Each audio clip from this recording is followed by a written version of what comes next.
그렇게 생물학에는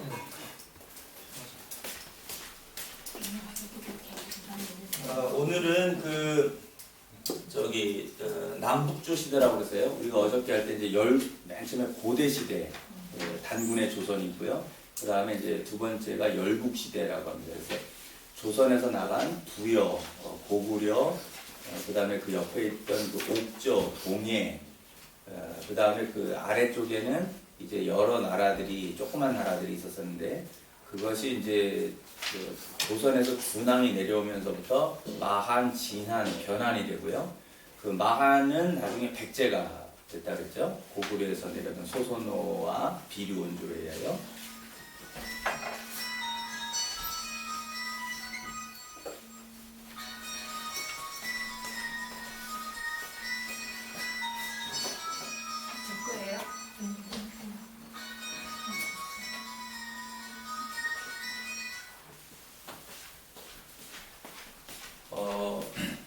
그리고 이제 열국 시대가 되고 난 다음에는 이제 사국 시대, 한국에서는 이제 삼국 시대라고 하지만 고구려, 백제, 신라 이외에 이제 가야라고 하는 나라가 더 들어간다고 했습니다. 그래서 이제 가야를 우리가 좀 이따 가야를 먼저 봐야 되겠네요. 그러면 가야 부분이 오늘 먼저 이제 가야부터 좀 해야 돼요. 왜냐면 그리고 이제 신라가 어저께 우리가 그 삼국을 백제와 고구려 멸망당하는 것까지 했었잖아요. 그건 이제 남북조 시대로 들어가니까 사국의 맨 끝에인 이제 가야를 보겠습니다. 가야는 아까 말했지만 변한 지역이 한국이 이렇게 이제 이렇게 있으면은 요 한반도의 요 지역. 요 지역은 나중에 마한이 됐고 요쪽은 진한이 됐는데 이게 마한, 이게 진한, 이게 변한인데 이 변한이 진짜 변했어요. 그래서 이제 가야가 됐다 이렇게 볼 수 있는데 가야라고 하는 나라는 12개의 부족 국가가 연합을 하여서 이루어진 그런 나라입니다. 그래서 여기에 이제 그 가야라는 말을 다 쓰고 있기 때문에 이제 가야국이라 이렇게 말하는데 이 12개 중에서 전반부에 그 국가들을 주도했던 나라를 금관가야라고 해요. 금관가야라고 하고 나중에 후반부에서 이제 멸망할 때까지 이렇게 인도 주도했던 그런 나라를 대가야라 이렇게 얘기를 합니다. 혹은 이제 대가야는 이제 대가야로만 하면 되겠네요. 그래서 금관가야를 세운 왕은 누구냐면은 김수로 왕이라고 합니다. 김수로 왕이라고 그러고 역시 이제 알에서 태어난 그런 신화를 가지고 있어요. 그리고 이제 왕이 됐는데 김수로 왕의 부인은 누구냐면은 인도 여자예요. 그래서 인도에서 아유타국이라고 하는 곳에서 아유타라는 국의 인도도 여러 조그만 나라들이 있었거든요. 근데 어느 날 인도의 공주가 꿈을 꿨는데 이제 신이 너는 이제 여기를 떠나라. 그래서 네 남편감이 다른 데 있다. 배를 타고 떠나라 그래갖고는 그걸 타고 온 거예요. 꿈에서의 계시를 따라서. 그래서 와서 이제 김수로 왕을 만나서 이 아유타국의 공주가 이름을 이제 허황욱이라고 그래가지고 이제 부인이 됩니다. 그래서 이 금관가야를 이제 이루게 된다 이렇게 이제 볼 수 있죠. 이것은 뭘 말하느냐면은 인도 쪽에서 그러니까 이 남부 지방은 이제 한국의 문화는 이 조선 민족의 문화는 북방 사람들의 기마 민족의 문화하고 해양 문화, 그러니까 저쪽 인도라든지 이런 남쪽에 있는 동남아시아 쪽에서 오는 이 문화가 연결되는 겁니다. 그래서 여러분 이제 한국의 국기는 태극기잖아요. 태극기라고 하거든요. 이거를 이게 이제 빨갛고 파란데 이 태극이 보면은 이 두 문화, 북방의 문화와 남방의 문화의 어떤 이렇게 조화라고 하는 뜻 이런 것을 좀 이렇게 생각하게 해요. 어저께 잠시 얘기했지만요. 일본은 이렇게 하나의 그 홍심이잖아요. 그래서 단결을 뜻하는 태양을 상징하고 단결을 하는데 이거는 지금 태극이에요. 제가 생각한 게 북한 국기는 뭐예요? 북한 국기 아세요? 이렇게 하고 여기 이제 별 이렇게 있고 뭐 이렇게 줄 있어요. 중국 국기는 어떻게 돼 있죠? 여기 별 있고 조그만 거 별 4개 이렇게 있나요? 그죠? 네. 우시뭉치라고 해서 빨갛고 이렇게 되는데 자, 잘 보세요. 여러분 이슬람교에는 뭐가 주로 많아요?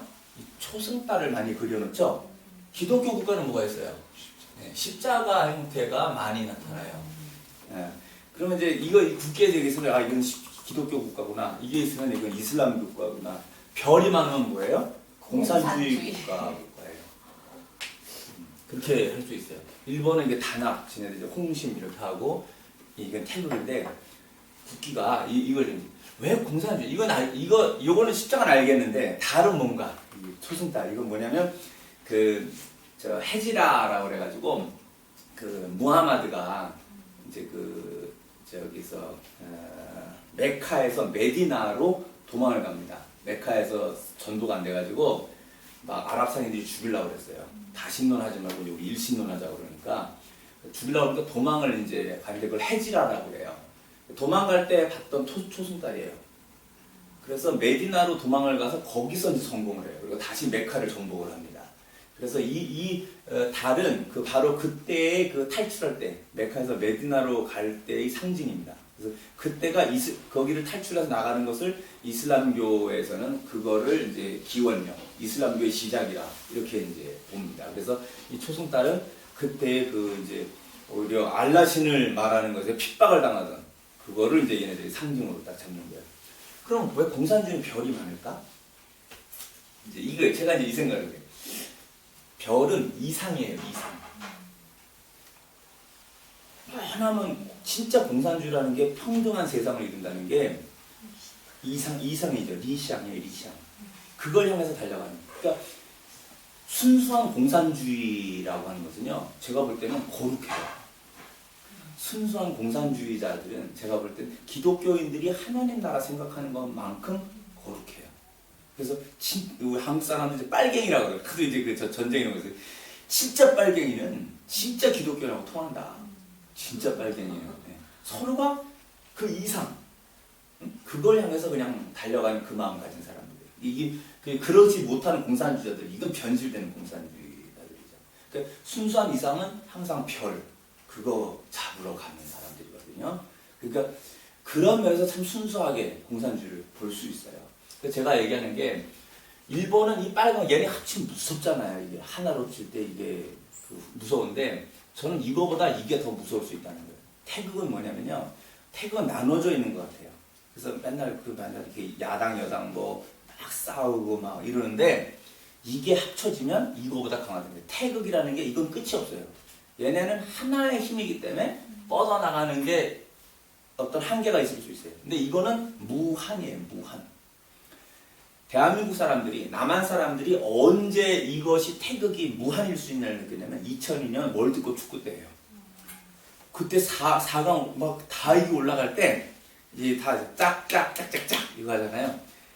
하도 좋아갖고 남의 차 위에 올라가서 막 이러다 차가 찌그러졌어. 위에 자동차 위에 올라가니까 그러니까 막 그러면 이제 얼마나 이게 신경질 나는 일이에요. 고쳐도 이게 표시가 나니까 근데도 웃으면서 여기 올라가서 이러면 어떡해요. 웃으면서 얘기를 하고 하여서 미안해요. 웃으면서 서로 얘기를 했다고 그래요. 너무 좋아서 올라가서 막 이러고서 이제 차가 찌그러졌는데 주위는 그게 얼마나 평소 같으면 막 쌈나죠. 이런 미친놈을 만나고 뭐 이럴 텐데 웃으면서 여기서 이러면 어떻게 해요? 이러고 올라가서 미안해요. 배상해 드릴게요. 이렇게 웃으면서 얘기를 했다는 거예요. 그때 한국인들은 이게 태극이구나. 언젠가 정말 너와 내가 진짜 하나가 될 때 뒤집어지는구나. 완전 뒤집어 버릴 수 있는 그 힘이 이 조선인들에게 있구나. 이게 이제 그게 태극이라는 거예요. 북한은 뭐예요? 이거는 이상. 정말 이 모두가 함께 살고자 하는 이상의 사람들이 여기에. 이 사람들은 지들이 지금 못 살고 있는데도 견제 못 사는데도 교육을 그렇게 받았어요. 뭐냐면 저 미제국주의자와 일본 친일파 애들의 나라, 저 남조선 애들 쟤들 해방시켜줘야 된다는 거죠. 저 미제국주의에서 그 힘든 쟤네들을 해방시켜줘야 된다. 이거 가르치거든요. 근데 남한 애들은 무슨 생각해요? 남한은 무슨 생각하냐면 통일하지 말자고 하는 놈들이 나타난다는 거예요. 왜 그러냐면 통일할 때 통일 비용 너무 든다는 거지. 북한에다가 너무 많은 걸 쏟아 우리 가난하게 되는 거 아니냐고 하면서 통일하지 말자고 하는 이런 놈들이 나타나고 있다는 거예요. 젊은 놈들이고 뭐 이럴 때 아주 이거 그냥 혼을 내줘야 되는 거예요. 이런 생각. 그냥 혼내서 안 되는 게 이것도 얘기하니까 이제 얘기를 합시다. 그럼 이제 통일을 나중에 어떻게 할 거냐? 왜 그 사람 남한 사람이 그 생각을 하냐면 남한하고 동독하고 서독이 통일할 때 서독이 굉장히 힘들었었잖아요. 그 부분 때문에. 그래서 그렇게 하면 힘들다고 생각하는 거예요. 근데 이 덩샤오핑이 좋은 걸 보여줬어요. 1국 2차 대회에서 홍콩을 받아들일 때 그거를 그대로 홍콩에 높은 경제가 있으니까는 본토 사람들 중국 사람들이 그걸 못 가요. 가더라도 야진을 많이 걸어놔야 돼요. 그걸 걸어놨다가 만약 홍콩을 통해서 딴 데로 도망가거나 그러면 그때 거의 제가 듣기로는 한 10만 원 정도 돈을 그냥 여행사 국가가 다 먹어버린다고 얘기를 했어요. 그래서 여기는 함부로 못 가지만 홍콩 사람들은 자유롭게 올 수 있도록 그래서 다 보고 경제 투자하고 뭐 이런 교류를 하면서 50년 동안 덩샤오핑을 두면서 서서히 이쪽 본토 경제가 올라가면 그때 이제 완전히 이렇게 푸는 것으로 하고 50년 동안은 일국 양체제를 둔다. 대단히 현명한 정책이라는 거예요. 그게 이제 비용이 발생하지 않으면서 온전한 통일을 이룬단 말이에요. 그래서 제가 이제 우리 남한 학생들에게 가르칠 때 뭘 얘기를 하냐면은 그 통일 비용 우리가 안 들 수 있다. 지역에 하는 방법이 덩샤오핑이 이제 보여줬고 그렇게 하면 되는데 왜 통일을 안 하겠다는 이런 생각들을 하는 거예요.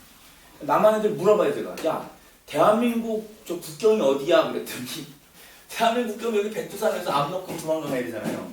어떤 애들 뭐라는지 아세요? 경기도 위에 어디쯤 그게 38선이거든요. 경기도 위에 어디쯤이 그게 한국 땅이라는 거예요. 아니거든요. 대한민국 헌법에 북한까지 다 포함되어 있는 거거든요. 헌법이 그렇게 돼 있어요. 이게 북한 정권에서 잠시 그게 법 효력이 안 가는 것뿐이지 대한민국이라는 것은 왜냐면 이게 전체다 이렇게 얘기를 하는 거예요. 왜냐면 유엔을 통해서 합법적인 정부가 되려고 했는데 북한에서 거부했었거든요. 총선거 하자 우리가. 그래서 사회주의를 하는지 자본주의로 하는지 이런 것들을 국민에게 물어서 하자. 뽑는 사람이 해서 정권 세우면 되는 거 아니냐. 근데 북한은 인구가 적잖아 그때. 그러니까 김일성이가 안 한 거죠. 안 해. 이제 이렇게 해갖고는 유엔 그 선거인단이 못 들어갔대요. 그러니까 이제 이승만은 남한만의 단독 정부를 먼저 만들었고, 그러니까 니네 만들어서 우리도 만든다 해서 그래갖고 이제 1948년에 둘로 정부가 서버린 거예요. 그러나 남한에서는 북한을 그대로 근데 북한도 마찬가지일 거요. 남한은 자기네 그 땅으로 다 해서 하나라고 하면서 두 개의 정부가 서 있는 그런 형태가 된 것입니다. 그래서 이제 국기에는 이거 알겠죠. 이 공산주의 이상 이런 것들 우리가 이제 이런 것들을 이제 뭐 이거 나중에 또 잊어버리지 못하니까 내가 미리 해버린 거예요. 역사를 할 때 이런 부분들이 있으니까. 자, 그래서 김순호 왕은 이 두 개의 문화 우리가 그런 것이 있어서 이제 온다는 것을 아시고요. 그 다음에 거기 구지가라는 게 있어요. 이 금강가의 노래 중에 구지가라는 게 있는데 내용이 이렇습니다. 거부가 머리를 내어라. 내어놓지 않으면 구워서 먹으리. 한국에서 이제 제가 학생들 배울 때 구하구와 수기하냐, 약불하냐, 번작이 끼기야 이렇게 이제 외우거든요. 그래서 이것은 보는 각도에 따라 다른데 노동을 할 때 이제 불렀다고 그래요 이 노래를. 근데 여러 견해가 있어요. 근데 조금 있다가 제가 조금 야한 소리를 계속 고민하고 있어요. 지금 해야 되나 말아야 되나 그러는데 아주 보시죠. 그 마음의 적을 따라서. 아무튼 그 다음에 이 구지가라는 게 있고 이게 이제 노동에서 일체감 형성하는 거다 뭐 이런 말들이 있습니다. 그 다음에 두 번째 왕이 금강가의 두 번째 왕은 뭐 거등왕, 세 번째 마품왕, 거질미왕, 이시품왕, 좌쥐왕, 취위왕, 질지왕, 견지왕, 구형왕 이렇게 이제 내려갑니다. 근데 그거 중요하지 않으니까 그럼 나중에 뭐 자료 어딘지 보시니까 이제 하시는데 자, 그 다음에 이제 대가야는 이제 어떻게 이루어지느냐면요. 대가야에서의 건국을 한 사람은 뇌질수일이라고 그래요. 그 말이 뇌질수일이라고 하는 사람이 대가야를 세웠다고 합니다. 근데 대가야에서 그 뭐냐면은 뇌질청예가 있어요. 뇌질청예는 이 사람들 대가야에서 말하기를 뇌질청예는 금강가야를 세웠고 뇌질수일은 대가야를 세웠다. 이렇게 해서 대가야가 원래 작은 나라였는데 금강가야를 이제 제압하고 자기들이 이제 이렇게 주도권을 장악하니까 슬쩍 신화에 이 둘이가 형제였다 이렇게 하면서 이제 묻어서 이제 올라가려고 하는 그런 의도가 신화에서 보입니다. 근데 이 대가야에서 이제 한 가지 버릴 게 뭐냐면 포상팔국이라는 게 있어요. 포상팔국의 난인데 이 포상은 이 해변에 있는 8개의 나라가 난을 일으킨 거예요. 그래서 이 쿠데타를 통해서 금강가야를 끌어내리고 대가야가 이제 주도권을 장악하는 그게 있습니다. 이것을 포상팔국의 난이다. 그 다음에 세 번째 봐야 될 게 뭐냐면은 고당회의라는 게 있어요. 이 고당회의는 가야에 신라, 백제 그리고 외국 이렇게 세 나라하고 가야국이 대표가 이렇게 네 나라가 모인 거예요. 여기서 뭐를 했냐면 이 외국하고 신라하고 백제가 지금 먹으려고 그러는 거예요. 가야가 약해져가지고 그러니까 그 먹으려고 그럴 때 가야는 뭐냐면 세 나라의 그 외교권, 세 나라의 힘의 균형 속에서 살아남으려고 그래서 고당회의를 이렇게 했다고 그래요. 그렇지만 나중에 이제 신라에게 대다수가 이제 먹히게 됩니다. 그 다음에 네 번째가 뭐냐면 임나 일본부설이라는 게 있어요. 임나 일본부설. 이게 뭐냐면 임나는 뭐냐면은 임나가라예요. 임나가라. 가야를 가라라고도 말해요. 그러니까 임나가야국인데 일본이 여기에다가 부라는 거는 조선 총독부 하듯이 식민지 행정 단위를 만들었다는 거예요. 일본인들이 주장하는 거예요. 그러니까 우리나라의 이 지역을 뭐냐면 일본 애들이 200년 동안 정복하고 자기네 식민지였다고 주장을 하는 겁니다. 이게 일본 시대 때 이제 계속됐어요.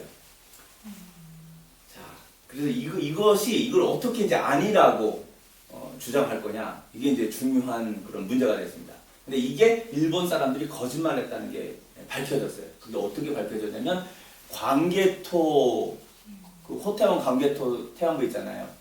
거기에 이제 적혀 있는데 뭐가 있냐면 이 사람들이 자기네들이 이 가야를 임나 일본부 여기를 했다면 이 가야가 멸망한 게 500년 경이거든요. 네? 그러면 이전에 자기들이 여기 지금 점령해서 식민지 세웠다는 거예요. 일본 부가 있다는 거예요. 임나 일본 부. 그럼 이게 왜 거짓말이 돼요? 자, 어저께 제가 얘기했죠. 일본이라는 나라 명칭은 언제 썼다고 그랬어요? 660년 백제 멸망 이후죠.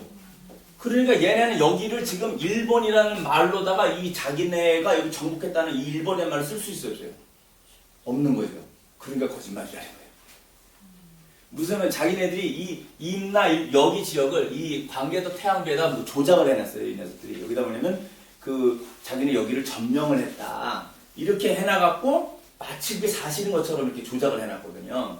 그런데 광고 역사가자가 밝힌 거예요. 그건 거짓말이야. 왜? 그랬더니 야 일본이란 말이 니네 역사책에 660년 이후에서야 일본의 말을 쓰는데 어떻게 그 이전에 가야는 500년경에 멸망을 하는데 어떻게 그 전에 니네가 일본이란 말을 써갖고 여기를 정복하고 니네 식민지가 있다고 말할 수 있니? 무슨 말인지 아시겠죠? 네. 절대 그럴 수 없다는 거잖아요. 일본의 나라 명칭이 660년 이후에 만들어지는데 국가 명칭이. 그러니까 아무 말도 못하는 거예요. 일본 사람들이. 잘못했다 말못했다 그냥 하고 그런 모습이 있어요. 일본 사람들이. 이렇게 잘 모르면 그냥 교명을 하려고 하고 해먹고. 자, 그래서 이 임나 일본 부설이 뭐냐 대표적으로 일본인들이 어떻게 역사를 왜곡하고 있는가 우리의 역사를 교묘하게 이용을 해서 어떻게 우리를 이렇게 아주 열등한 민족으로 만들려고 하는 그런 시도들이 보입니다. 그 다음에 제가 이제 이 비교를 한 게 뭐냐면 가야와 그리스예요. 그리스 알죠? 신라. 네, 신라라고 하는 그리스는 전 세계에 모든 사람들이 없죠. 그리스는요 다 알아요. 그 나라를. 왜요? 대단한 나라죠. 그 나라가 대단한 나라입니다. 왜냐하면 그 문명이 서양의 기원입니다. 서양 사상이 그리스에서 나와요. 그러니까 이 서양 사상은 하나가 뭐냐면은 헤브라이즘 사상에서 히브리 우리 성경 거기서 나오는 이제 그 히브리 사상이고요. 이스라엘 사상이죠 이게. 히브리 사상하고 그리스 사상 두 개가 합쳐져서 서양 사상이 되는 거예요. 그러니까 하나는 절대적으로 하나님을 믿는 거, 하나는 합리적으로 생각하는 거. 이 두 가지가 조화를 이루면서 서양 사상을 만들어요. 그럼 그렇기 때문에 그리스가 대단한 것인데요. 이 그리스처럼 가야하고 그리스가 보면 가야란 나라도 남해안, 이 한반도의 남해안을 보면은 섬들이 많아요. 그리스도 똑같은 형태예요. 이 발칸반도의 아래쪽에 보면은 많은 섬들이 있어요. 요 부분이 그리스란 말이에요. 요거하고 한국의 남한의 여기 이 땅에 가야의 이 섬들이 많은 여기랑 같은 환경이에요. 그런데 왜 그리스는 그렇게 전 세계가 알아주는 나라가 되고 가야는 왜 그렇게 이름이 없는 땅이 됐을까? 이거죠. 이런 부분들이. 그래서 우리는 이 부분에서 같은 모습을 어떻게 활용하느냐, 이 같은 환경을 어떻게 활용하느냐에 따라서 위대한 문명이 될 수도 있고 그렇지 못한 문명이 될 수도 있다라고 하는 것을 우리가 좀 생각해 봐야 됩니다.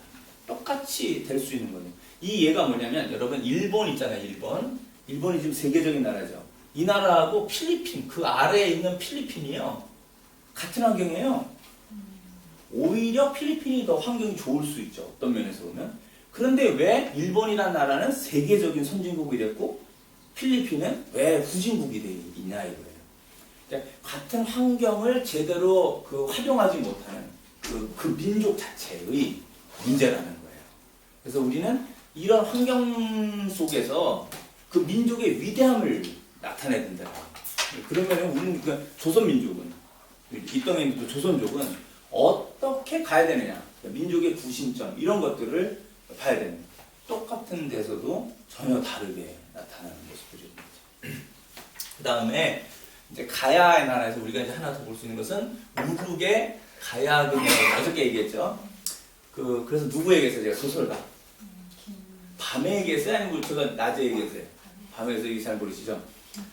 나중에 인터넷에서 김현이라는 사람을 찾아보세요. 소설가인데요. 이 사람이 쓴 소설 현의 노래가 있어요.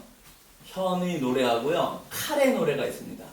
이 현의 노래라는 게 뭐냐면 이것이 우르게 관해서 쓴 것이고요. 칼의 노래는 이순신에 관해서 쓴 것인데 김현이라는 사람은 고등학교밖에 졸업하지 못한 사람이 한국의 둘째 최고의 신문사에서 서울대, 연대, 고대 나온 사람들 그런 기자들에게 전혀 뒤지지 않게 그 기자 생활을 했던 사람입니다. 그래서 한 편의 글을 쓰려면 30개의 자료 이상의 것을 찾아서 글을 쓰고요. 그래서 누구도 반박을 못했고 퇴직을 한 후에는 소설가가 됐는데 이 현의 노래인가를 쓰다가 현의 노래 칼의 노래인가를 쓰다가 이빨 8개가 빠졌답니다. 하도 신경 써가지고. 그리고 자기가 말하기를 나는 앞으로 소설 5권을 쓰고 죽을 것이다. 쓰고 죽을 거다. 그럴 정도로 선명하게 인생을 사는 사람인데 한번 참고 자료로 이렇게 보시면 많이 감동을 받을 수 있을 만한 사람입니다. 자, 그러면 가야금은 누가 만들었는가? 학생들 물어보면 우르기요. 우르기 만든 거 아니에요? 가야금은 가실왕이 만들었어요. 가야금은 이 오동나무가를 해서 여기 속을 비계하고 명주실을 요게 갈매기 모양이 걸려 있어요. 이렇게 줄을 거는 데가 갈매기 모양이 걸려 있고 이 거는 실이 명주실입니다. 이게 12개를 겁니다. 이 가야금 소리를 혹시 들어본지 모르겠는데 중국에 비슷한 게 있죠. 이게 이렇게 뭐라 그래요? 고정? 예쁘던데. 고정이에요? 중말 뭐라 그래요? 고정? 근데 소리 듣기 좋더라고요. 근데 아주 듣기 좋은데 그건 이렇게 쇳소리 아니 달라요. 그래서 가야금 소리는 가야금은 이렇게 명주실을 걸어놓는데 은은한 소리가 나요. 그게 이 소리가 조선의 소리라고 이제 서울대를 나오신 분이 있는데 이병기인가 하는 분이 있어요. 김병기인가 이병기 하시는 분인데 이분이 중학생 때부터 미쳤어요. 가야금에. 남자인데. 그러니까 보통 가야금은 조선시대로 오면 뭐냐면 조선 기생들이 술집에서 띵띵띵띵띵 하면서 이제 저구나 하면서 이제 하는 그거로만 인식을 했어요. 그런데 이 이병기인가 하는 분이 뭐랬냐면은 중학생 아닌데 가야금에 미친 거예요. 그래가지고는 평생을 그러니까 하루 돌아가시는지 모르겠는데 하루도 안 빼놓고 가야금을 치시는데 서울대를 나와놓고도 가야금 그러니까 남자가 가야금을 하는 게 다 여자의 악기로만 하고 기생의 악기 뭐 이렇게 천히 여겼는데 이분은 이게 아니에요. 이것이 조선의 소리다. 조선민족의 소리다. 이렇게 얘기를 하는 소리예요. 그래서 나중에 인터넷 같은 데서 한번 들어보세요. 가야금의 소리를. 그러니까 아까 말한 구정 이런 게 중국의 소리라고 한다면 확실히 그런 것 같아요. 그건 이렇게 인위적이고 이렇게 화려하려고 하고 이렇게 그런 형태의 소리예요. 중국인다운 소리예요.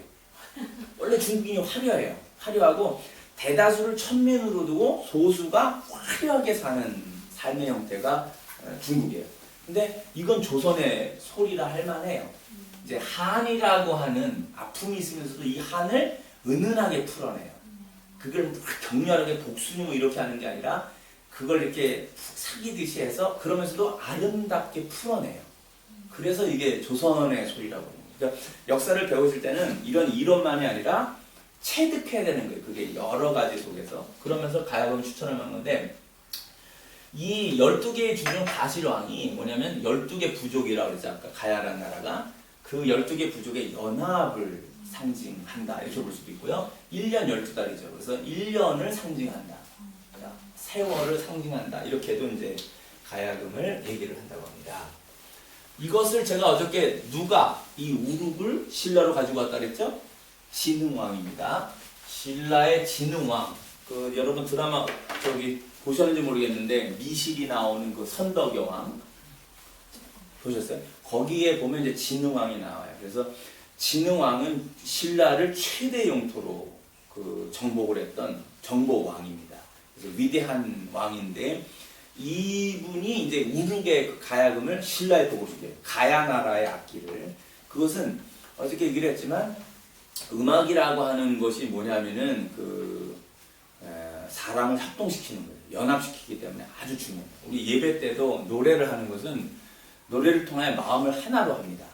주님께 나아갈 때. 그래서 감성을 건드리고 그것으로 인해서 잘못된 마음들, 흐트러지는 마음들을 하나로 모으는 작용들이 음악 속에 있어요. 그래서 전사, 위대한 그 서양의 전사들도 꼭 음악을 배웠고 그 중세 때도 어떤 그 학문을 하는 자들도 반드시 음악을 배웁니다. 그러니까 음악은 그 모든 이렇게 사회를 배우는 것이고 내가 할 일을 알게 하는 거고 파트를 나누려고 사부, 혼성 이렇게 뭐 소프라노, 테너, 베이스 하듯이 조화를 이루는 힘을 거기서 배우도록 하는 거예요. 그래서 진흥왕이 그걸 했어요. 그 다음에 누가 이런 걸 했냐면 조선에서 한글을 만드신 세종대왕께서 박연이라는 사람을 통하여 악을 정리했다 했어요.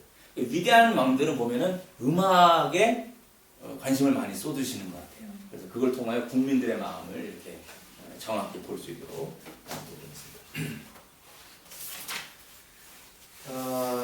그렇게 해서 이제 이 가야라는 것은 이제 원래 가야라는 나라는 또 뭐가 있었냐면은 철기 문명.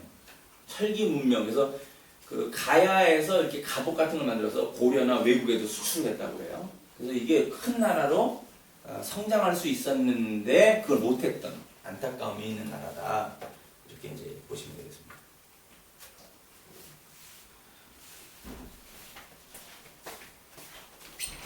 그리고 커피 좀 마십니다. 가방. 그 다음에 자 이제 여기 이제 가야를 잠시 와서 사국을 이렇게 이제 낮췄고요. 그 다음에 우리가 이제 남북 왕조 시대로 들어가도록 그렇게 하겠습니다. 이제 남북 왕조는 이제 그 신라가 백제하고 고구려를 이제 당나라와 함께 이제 멸망을 시켰다고 했습니다. 그래서 여기 보세요. 자 660년에 뭐가 일어났어요? 백제 멸망입니다. 백제 멸망이 일어났고요. 668년에 뭐가 일어났어요? 고구려 멸망이에요. 그 다음에 676년에 뭐가 일어나냐면요. 나당 전쟁이라고 해요. 나당 전쟁이 뭐냐면 라는 신라, 당은 당나라예요. 중국에. 나당이 꼭 8년씩 일어났어요. 자, 나당 전쟁은 뭐예요? 자, 이제 잘 보세요. 소정방이하고 백제를 치는 것은 소정방이었었고요. 저쪽 고구려를 칠 때는 이제 서림기라고 하는 거란족 장수가 와요. 서림기. 그래서 이 당나라에서는 보낼 때 뭐라 하냐면은 야, 기회를 봐서 신라가 틈을 보이면 아예 신라도 점령해버려. 그래서 당나라 뭐냐면 조선민족을 완전히 없애고 이제 중국화하려고 하는 그때 이 되게 위험한 때라는 거예요, 이게. 그래서 이 백제 멸망, 고구려 멸망 다음에 이 사람들은 신라까지 멸망시켜서 조선민족을 없애고 이제 완전히 그 이제 중국화하려고 하는 시도였는데 이때 이제 전쟁이 일어나는 거예요. 신라가 얼마나 대단하면 당나라 서서 앉은 거니까요. 어저께 얘기했죠. 이게 화랑도 젊은 애들까지 다 청소년 무장 집단 만드는 게요 대단한 힘이라는 거예요. 당나라하고 싸워도 안 졌어요. 그래서 보존을 했다는 거죠. 그러나 이제 그 조선민족이 여기에 신라했던 땅이 백제를 먹고 고구려를 먹는데 고구려는 이쪽에 땅이 있었단 말이에요. 여기 지금의 이제 그 동부삼성 지역에 땅이 있었는데 어디까지밖에 못 먹었냐면 이게 대동강이에요. 대동강. 어저께 배웠죠. 대동강. 그 위에 평양이 있어요. 심지어 고구려의 수도인 평양도 정복을 못한 거예요. 대동강을 경계로 해서 그 아래가 신라 땅이고 위에는 당나라가 오는 거예요. 그래서 이 영토의 거의 4분의 3을 제가 볼 때는 잃은 거예요.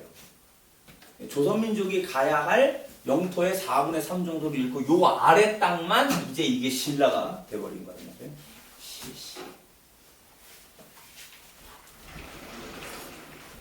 자, 이런 상황, 이거를 지금 한 것이 뭐냐면 통일 신라라고 하거든요. 그러니까 이게 통일이냐? 이거는 심각한 문제가 있는 거예요. 영토 뺏긴 거 아니냐, 오히려. 그죠? 같은 조선민족 입장에서 볼 때 좀 열받는 거죠. 이런 걸 보면은. 이걸 어떻게 통일한 말을 붙여? 이제 이런 얘기가 좀 들었어요. 근데 이걸 하는 게 뭐냐면 이제 남한에서는 이제 경상도 지역에서 대통령들이 많이 나왔어요. 그동안. 그러니까 이제 무슨 일이 돼요? 정치, 이게 이제 옛날 신라, 요 지역이 경상도 지역인데 이 지역이 대통령이 나오니까 아, 이거는 우리가 이제 신라가 통일한 거야. 이렇게 이제 볼 수 있는 관점이 생기죠. 그러나 민족 정기에서 볼 때는 오히려 땅을 잃었다. 이렇게 볼 수 있는 거란 말이에요. 그래서 많은 역사학자들은 이 통일 신라라는 말을 굉장히 안 좋아해요. 이 말을 쓰고 싶어 하질 않아요. 이 말이. 근데 나라가 자꾸 쓰니까 그냥 교과서에 이렇게 나오니까 어쩔 수 없는 부분이 있는데 자, 그럼 이 부분을 이제 어떻게 하느냐? 여기를 당나라가 먹었냐? 당나라가 못 먹었어요. 누가 먹었냐면 거란족. 아까 이제 서림기라는 장군은 바로 거란족 사람이에요. 당나라에서 장군으로 썼지만 이제 이런 사람들이 여기를 나중에서 거란족의 땅을 만들어요. 그래서 이게 요나라가 되는 거예요. 나중에 거란족이 요나라를 세우는 거예요. 자, 이때 여기서 이제 여기 평양성이 무너지면서 이때 잡혀갔던 사람이 있어요. 그 누구냐면은 바로 대조용이라는 장군이 있어요. 대조용 장군. 이 사람이 이제 당나라 뭐 거란족 이 지역에 막 노예로 가고 막 30년 고생을 해요. 30년 고생을 한 다음에 탈출해가지고 그 이 동모산이라고 하는데 바로 그 장춘 넘어서 하얼빈 가는 지역에 그쪽에다가 그때 이름은 대진국이에요. 대진국인데 이게 나중에 발해로 바뀌는 거예요. 이 대조영 장군이 발해라고 하는 나라를 세우는 거예요. 발해라는 나라를. 그래가지고 이 지역을 다시 다 먹어요. 고구려보다 더 큰 땅을 차지해요. 러시아 땅까지. 그래서 그 영토로 보면은 발해가 제일 큰 나라예요. 조선민족이 세운 그 땅 중에서는 발해가 이 이름이 지금 여기 보하이가 된 거예요. 그래서 보하이라는 그 지금 중국 사람의 보하이라는 말은 이 발해 앞에 있는 땅 그 바다기 때문에 그게 보하이가 된 겁니다. 중국인이 한 그게 아니라는 거죠. 근데 지금 중국 사람들은 뭐라고 얘기하는 거예요? 고구려도 발해도 다 뭐냐면 우리 중국의 변방 정권이다. 그러니까 시골에 있던 지방 정권이다 이렇게 하면서 우리 다 중국 거 이렇게 말하는 거예요. 그러니까 이제 저 한국 사람이 이제 뿔이 나는 거예요. 뭐? 이렇게 뭐 이렇게 되는 거죠. 그래서 이전까지는 중국 그 인터넷에서 뭐냐면 조선이 뭐냐 그러면은 까오리, 바이지, 신루어가 그게 조선이다 그랬어요. 그러면 까오리 들으면 여기 들어가야 되잖아요. 지금 까오리 이게. 그러니까 이제 이걸 슬쩍 빼버리는 거예요. 까오리 빼버리는 거예요. 까오리는 우리 거다 이러는 거예요. 중국 사람이. 그냥 역사학자들이 이제 한번 붙어야 돼요. 와 이제 싸움이 일어나게 생긴 거예요. 이걸 뭐라면 중국 사람이 이걸 동북공정이라고 해요. 동북공정. 동북공정을 치밀하게 계획을 했다고 해요. 그래서 이게 어떻게 이제 막 알려지게 되냐면 베이징 다주에서 한 교수가 이제 이거 얘기를 하는 거예요. 이런 역사 얘기를 하는데 거기에 남한 유학생이 와 있는 걸 몰랐어. 그래가지고 다 얘기를 하고 있는 거예요. 그걸. 남한 유학생이 있는지를 모르고 그걸 막 다 얘기하고 이 남한 유학생이 듣다 이제 큰일 났구나 이제 그래갖고 막 이제 알린 거야 남한에다가. 이 사람들이 지금 이런 생각하고 있습니다. 이 계획에서 수십 년 동안 중국 사람들이 고구려를 자기네 거로 하려는 그걸 움직여 왔습니다. 그냥 남한도 발칵 뒤집혔죠. 수고 극경대회 그 도서관 무슨 묘사인가 다 못 들어가게 하고 한동안. 아, 그랬었어요? 유학생들 못 들어가고 그랬었던 거예요? 아니 아무도 못 들어가고 그 문서들 다 바꿔버리고 없애버리고 그런 작업들 했어요. 네 그때 좀. 그러니까 이게 공산당 정부가 그래서 그런 쪽에서 불만이 있는 게 뭐냐면은 역사를 역사대로 말을 해야지 그거를 현재의 정치로 해서 뒤바꾸니까 역사를. 근데 한국 사람들이 자꾸 백두산도 자기 거라고 이거 뭐 동북산도 산동 다 자기 거라 하니까. 아 우리 다 자기 거라고요? 중국 사람들은 그거 되게 싫어하잖아. 한국 분들 그러잖아. 어머 이거 우리 땅이라고. 그러니까 술을 먹지 말아야 되는데 자꾸 술 한잔하고 아 우리 거라고 자꾸. 중국 사람들 귀에 들어가면 또 그렇죠.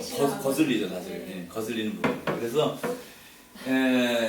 현재의 이 모습을 우리가 부인할 수 없는 것이고 이제 그러한데 역사 과거에 이러했다라는 것을 그대로 인정하면 되잖아요. 현재는 힘의 저기로 가는 건데. 그러니까 서로가 이쪽 역사에서는 이건 중국 사람은 자꾸 이거 옛날부터 우리 거라고 그러니까 그 옛날에 우리 거였다고 하는데 그거 아니라고 그러고 자꾸 그러니까 이제 열받는 거죠. 그 면에서.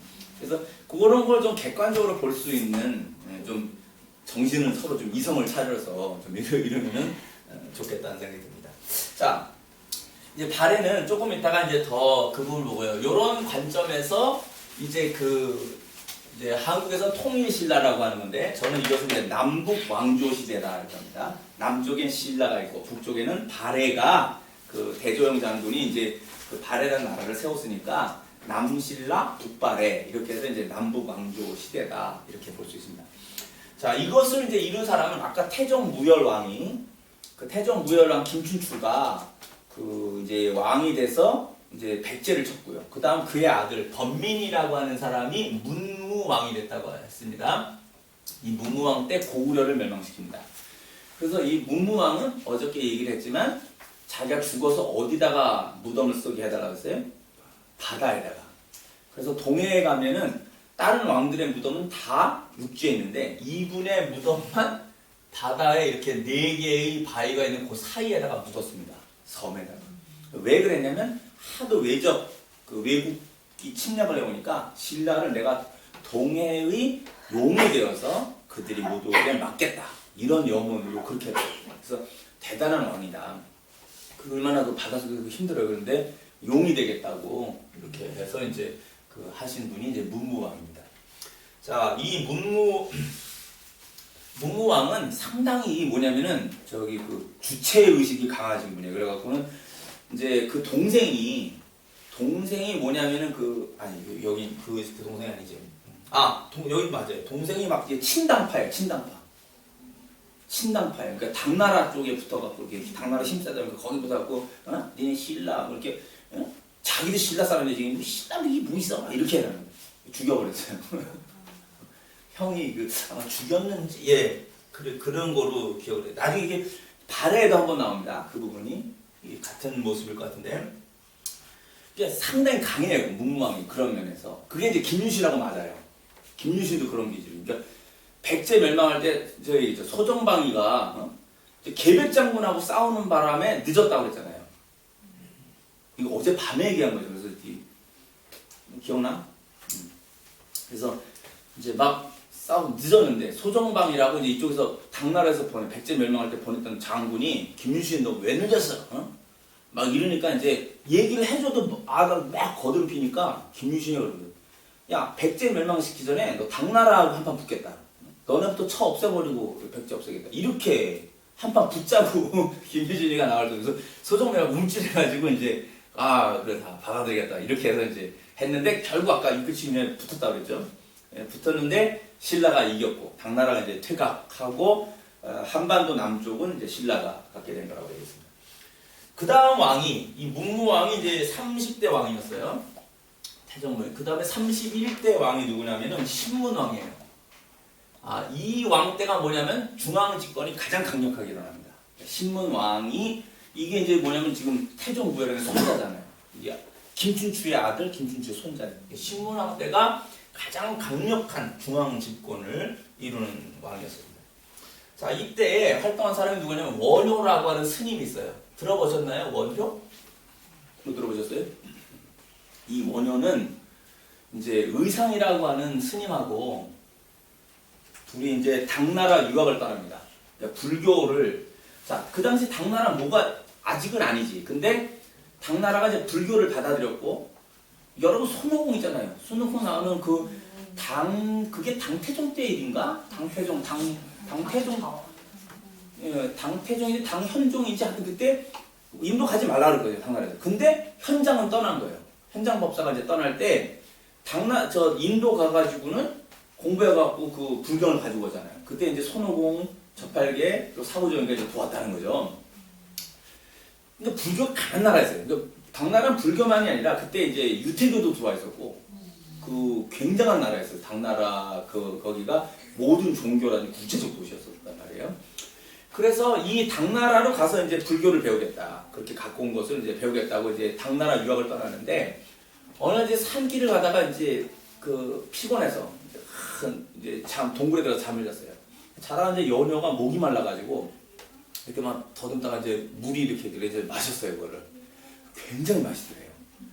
와, 이제까지 이거 먹어보지 못한 물이다 하고 이제 피곤하니까 이제 도로 이제 잤는데 아침에 딱 일어나서 보니까 그렇게 맛있던 물이 어떻게 아시네요? 근데 왜 모르시나요?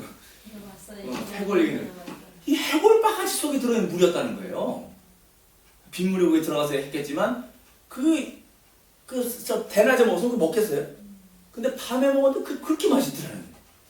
그때 딱 오늘 마음의 문제구나. 그래서 거기서 깨닫고 의상 보고 나는 안 간다. 더 갈 필요 없다. 깨달았다.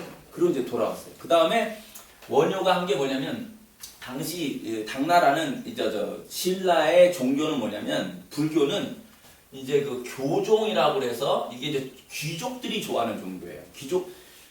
기독교도 지금 우리가 뭐냐면 여기 이제 순복음교회 같은 건 뭐냐면 막 좋아하면서 이제 막 이런 걸 좋아하는 사람들이 있어요. 이거 뭐냐면 이제 힘들고 어렵고 그러면 이제 그거 하는 거예요. 근데 막 이제 사는데 별 문제 없는 사람들 근데 가끔 쭉 이러고 싶지 않은 거죠. 호상하게 딱 가서 아멘 이러고 이제 오고 싶은 거예요.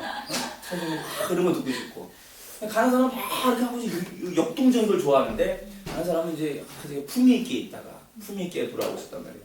기독교 내에도 그런 식의 이제 구분이 있다면 불교도 교종과 선종이라는 게 있는데 교종은 불경책을 읽어서 해탈한다는 거예요. 그리고 선종은 뭐냐면 명상을 해서 참선이라고 해요. 명상이 아니라 참선을 하고 여기는 불경을 불경을 읽어서 독을 하여 하다는 거, 참선을 한다는 거 방법이 다른 거예요. 근데 가난한 자들은 이걸 좋아해요. 참선을 읽는 거 시간 오래 걸리고 힘들잖아. 그러니까 생각해서 깨닫는 걸 좋아하고 교종은 불경책을 읽는 걸 좋아해요. 그러니까 당시 다 귀족 불교이기 때문에 다 교종족이죠. 원효가 최초로 뭐냐면 조선의 불교를 만들어낸 사람이에요. 조선 불교. 그러니까 불교의 토착화. 이건 다 인도 불교였고 다 중국 불교였다는 거죠. 자, 이것도 보세요. 이게 불교 이야기가 나왔으니까.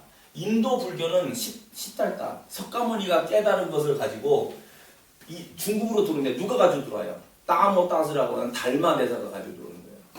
달마 대사가 달마 따모라고 하는 그 따모 따스가 들어와서 9년간 면벽을 하죠. 면삐라고 하는 좌선 앉아가지고 9년을 그냥 벽만 보고서 참선을 해요. 참선의 종교예요.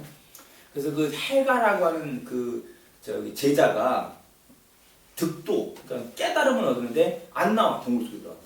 그러니까는 그 영화를 제가 보면 칼을 탁 빼들어가고 눈이 오나 비가 나고 기다려도 안 나오니까 이 해가 가는 저기가 칼을 빼들고 자기 왼팔을요 팍 쳐요. 피가 쫙 흘러서 팔을 딱 잘라줬잖아요. 뭐 대단해. 이거 어떻게 잘라내는 모르겠어요? 영화니까. 그걸 들어가지고는 딱 그 동굴 앞에다 자기 팔을 갖다가 딱 받쳐요. 그러니까 동굴이 쫙 그 이제 영화니까 쫙 연기 같은 거 나면서 면벽을 하던 그 달마대사가 탁 나오는 거예요. 마치 예수님 네 소원이 무엇이냐. 그러니까 깨달음입니다. 그래서 그 팔을 바치고 깨달았다고 하는 그 이제 해가라고 하는 이 참선 이런 건데, 이런 거 이제 달마대사와 그리고 여기 이제 십탈타, 이건 인도 종교고 당나라 이제 중국 종교예요. 중국 불교예요. 이게 이제 한국에 무슨 불교가 있느냐, 조선 민족에게는 무슨 불교냐 할 때는 이 사람이 대표라는 게 뭐거든요. 다 깨닫고 갖고는 이게 뭐 이렇게 말을 했어요. 사람들 보고 나무 아미 타불만 하면 극락왕생이요 이렇게 말해보는 거예요. 나무 아미 타면 당신은 불교 신자이고 당신은 극락왕생하는 거다. 이렇게 아주 간단하게 그냥 만들어버린 거예요.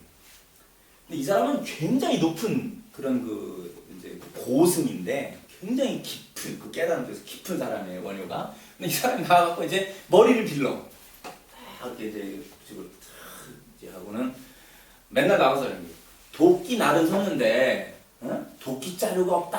맨날 이렇게 술 먹고 이런 소리를 하고 다니는 거예요. 그게 땡초중이죠. 땡중이잖아요. 우리가 이제 조선말로 이제 땡중이라고 하거든요. 중이 중답지 않으면 그걸 이제 땡초중. 목사가 날라리 목사라 그러나? 날라리 목사라는 이제 사이비 목사, 가짜 목사는 땡초중이에요. 맨날 이러고 다니니까는 이제 다 놀리는 사람들은 저 원효라는 저 인생 그 실패자, 불교에서 땡초중 그런데 누가 알아들으면 태종 무열왕이 알아들었어요. 김춘추가. 김춘추한테 이제 딸이 하나 있어요. 요속공주라는 딸이 있었어요. 그 아마 결혼했다가 저기라는지 하여튼 이렇게 실패를 했는지 뭐 하여튼 그런 딸인지 이렇게 이제 원효하는 말, 그냥 쳐내는 거죠. 원효하는 말을 가만히 듣다 태종 무열왕이 어느 날 야, 저 별장 하나 준비해 그런 거예요. 그 다음에 원효 납치해와 이런 거예요. 기가 나고 그다음 납치를 하겠어 원효가. 납치를 해갖고 별치에 딱 와 있는데 그 요속공주가 딱 들어오는 거예요. 야, 너 들어가. 요속공주와 원효가 합방을 하여 합방을 시켰어요. 태종 무열왕이. 그래갖고 낳은 아들이 누구냐면 여기서 아들을 낳는데 그게 설총이라는 남자예요. 이 설총이 우리나라에 아직 한글이 만들어지기 전에 이 한자를 우리나라 소리나는 대로 발음하여서 표현할 수 있도록 만든 사람이에요. 그러니까 최고의 학자죠 당시. 그 원효의 이 깊은 깨달음과 이제 요속공주, 김춘추도 뭐 보통 DNA는 아니었겠죠. 그러니까 요속공주 사이에 낳은 아들이 이제 설총인데 이 사람이 우리나라의 세종대왕 나오기 전에 이런 그 이제 국문학 발달에 대단한 공을 이두문자라고 하는데 그걸 세웠던 사람입니다. 자, 이제 설총이 자기 아버지가 엄마는 공주인데 아버지는 스님이야. 그러니까 이제 아버지를 만나는데 아버지가 안 만나주잖아요. 맨날 그 돌아다니기나 하고. 다 이제 커서 아버지 늙고 자기 이제 대성한 학자가 됐는데 아버지를 찾아간 거야. 아버지를 뵈야지. 이제 갔는데 이제 절에서 딱 가서 이제 알았겠지. 그 고승이 돼 있으니까 이제 설총이라는 사람이 찾아준 그 아들이잖아요. 그러니까는 그 원효가 얘기하기를 마침 가을이었는지 그 절 마당에 이제 낙엽이 막 떨어져 있어요. 그러니까 설총 보고 쓸라고 그래 다. 이걸 다 썰었대. 쓸어갖고 큰 곳에 모아놨대 설총이.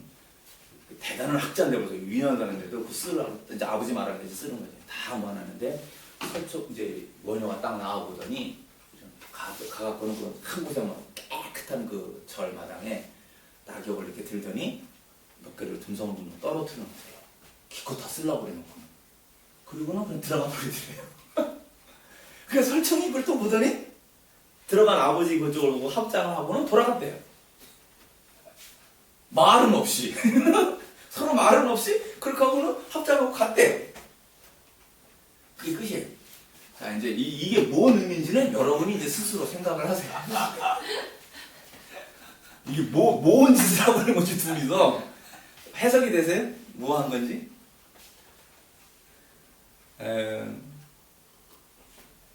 아마도 원효는 인생이라는 게 뭐냐 할 때 인생은 완벽한 것이 아닐 거다. 뭐 그런 뜻이 아닐까 싶어요.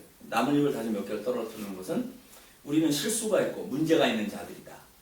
내가 너를 낳은 것은 어떻게 보면 맨 처음에 그 혈기로 깨달았다고 하면서 자기가 했지만 결국은 부처님 말씀대로 보면은 그런 게 아니냐. 이런 뜻일 수도 있고 너는 자기가 그 깨달은 대로 너는 내가 인생에서 남긴 나의 뭐다. 나뭇잎 같은 그런 것이다. 그냥 깨끗하다 그것이 뭐 다 좋은 게 아니고 오히려 있는 그것이 그 나름대로의 아름다움이 있는 것이다. 뭐 이런 뜻일 수도 있는 거고요. 그러니까 불교라고 하는 게요. 그러니까 이제 그것도 설정대로 깨닫고 또 간 거예요. 설정대로 깨닫고 간 거고 원효대로 자기 깨달은 걸 말해준 거고 한마디도 서로 말을 안 했는데 그렇게 하고 서로 깨닫고는 그 이후로는 아마 만나지 않았나 뭐 그런 식인 거죠.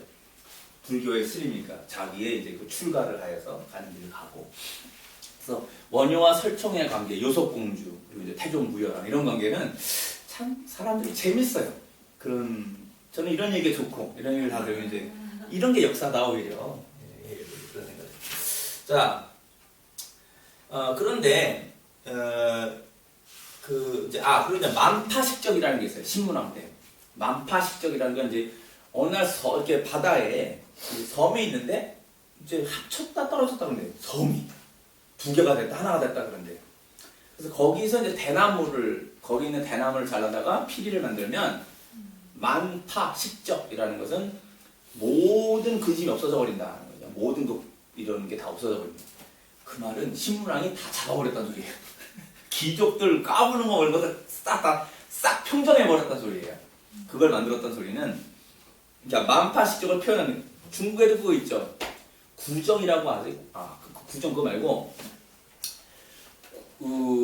중국 역사에 보면은 그 춘추 전국시대 때 그러니까 주나라의 왕가를 상징하는 게 구정이라고 해요. 청동으로 만든 이렇게 산발이 되는데 제후 중에 누군가가 그거를 구정의 무게가 얼마야 이렇게 물었다는 거예요.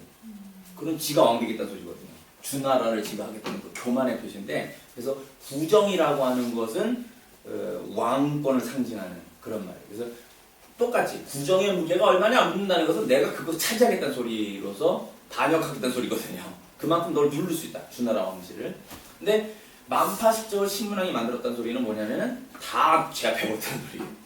그래서 중앙 전제 왕권 제도가 딱 성립됐다. 태종무열왕의 손자때에 와서 그런 뜻이 됩니다. 자, 그렇게 하고요. 그 다음에 32대는 이제 효소왕이라고 있고요. 그 다음 33대는 성덕왕입니다. 근데 이 성덕왕 때 이제 좀 야한 얘기를 하겠습니다.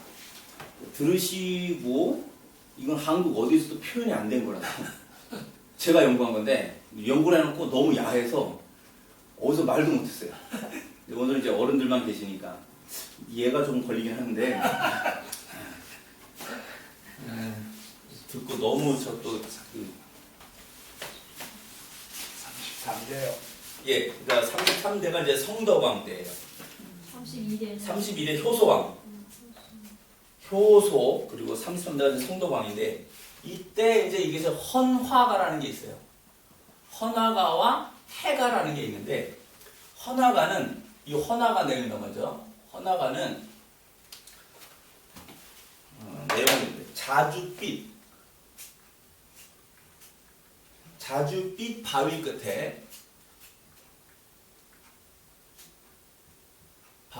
끝에 잡고 남소를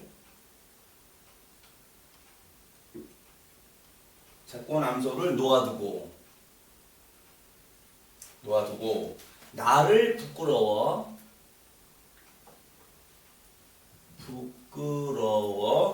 아니하시면 저 꽃을 꺾어 바치겠나이다.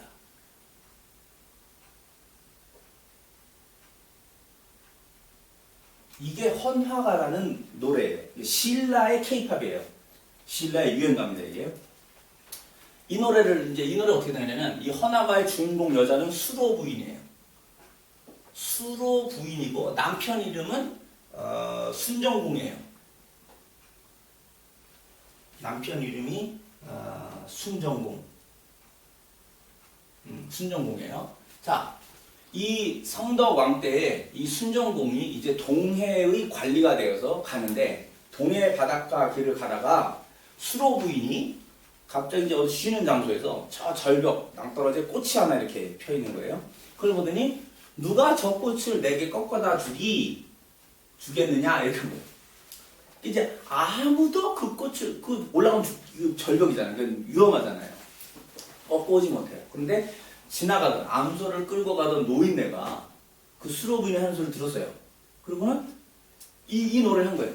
자주비 발끝에 작고 암소를 놓아두고 나를 부끄러워하니 하시면 저 꽃을 꺾어 바치겠습니다. 노인네가 태수의 부인 되는 젊고 이쁜 여자에게 이 노래를 한 거예요. 야하죠. 아직은 안 야하죠. 근데 되게 야해. 이게 좀. 자, 이 말을 딱 하고 가서 이제 허락을 하니까 가서 꺾어다 바친 거예요. 수로 부인에게. 그럼 이게 무슨 말이냐면 이 자줏빛 바위 끝이라는 말은 남자의 성기를 상징하는 말이에요. 그러면 잡고 온 암소, 이 암소는 뭐 이게 여자예요, 여자. 여자를 놓아두고 이 말은 노인의 자기가 나 아직도 여자를 상대하는 힘이 있습니다. 이 뜻 이걸 표현한 거예요.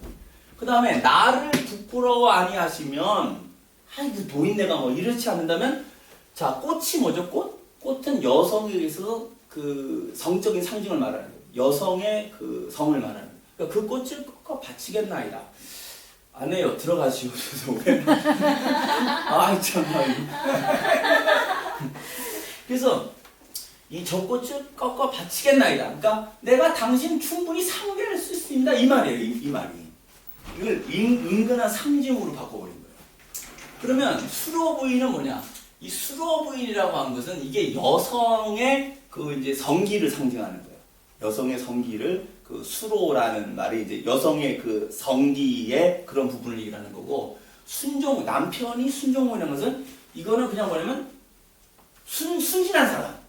늘 그냥 그렇게 그 아내하고 그냥 그렇게 순진한 것만 아는데 이 여자는 뭘 말하면은 욕망의 여자라는 거예요.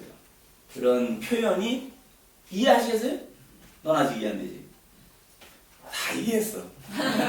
자, 이렇게 해서 이 표현이 되게 이걸 누가 해석을 했는지 모르겠는데 제가 이걸 연구를 하다가 이게 나온 거예요. 그래서 제가 이걸 다 이제 해놨는데 한국사에 아직 발표는 못했어요. 발표는 안 했는데 그래서 이제 인터넷 다 뒤져봤거든. 다 뒤져보고 이제 자료 이런 게 있느냐 이런 식의 있느냐 없어. 근데 이걸 왜 얘기하면 신라 사람들이 되게 야해요. 나중에 이제 고려시대 제가 말을 하겠지만 우리나라 사람들이 조선족이 좀 찐한 게 있어요. 그래서 그게 이제 풀어지면 굉장히 찐한 부분들이 나타나는데 신라 사람들의 이 성적인 부분을 표현하는 거예요. 그만큼 이게 개방되어 있었다라는 것을 말합니다. 두 번째, 두 번째 노래는 해가라는 거예요. 해가. 자, 이 해가는 이 수로 부인이 다시 이제 또 가다가 두 번째 이제 장소를 가는데 여기서 이런 말이 나와요. 거부가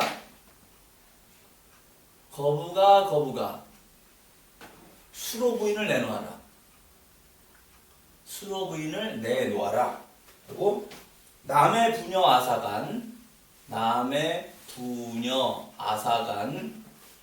죄 얼마나 큰가 하고 그 다음에 내 만일 거역하고 바치지 않으면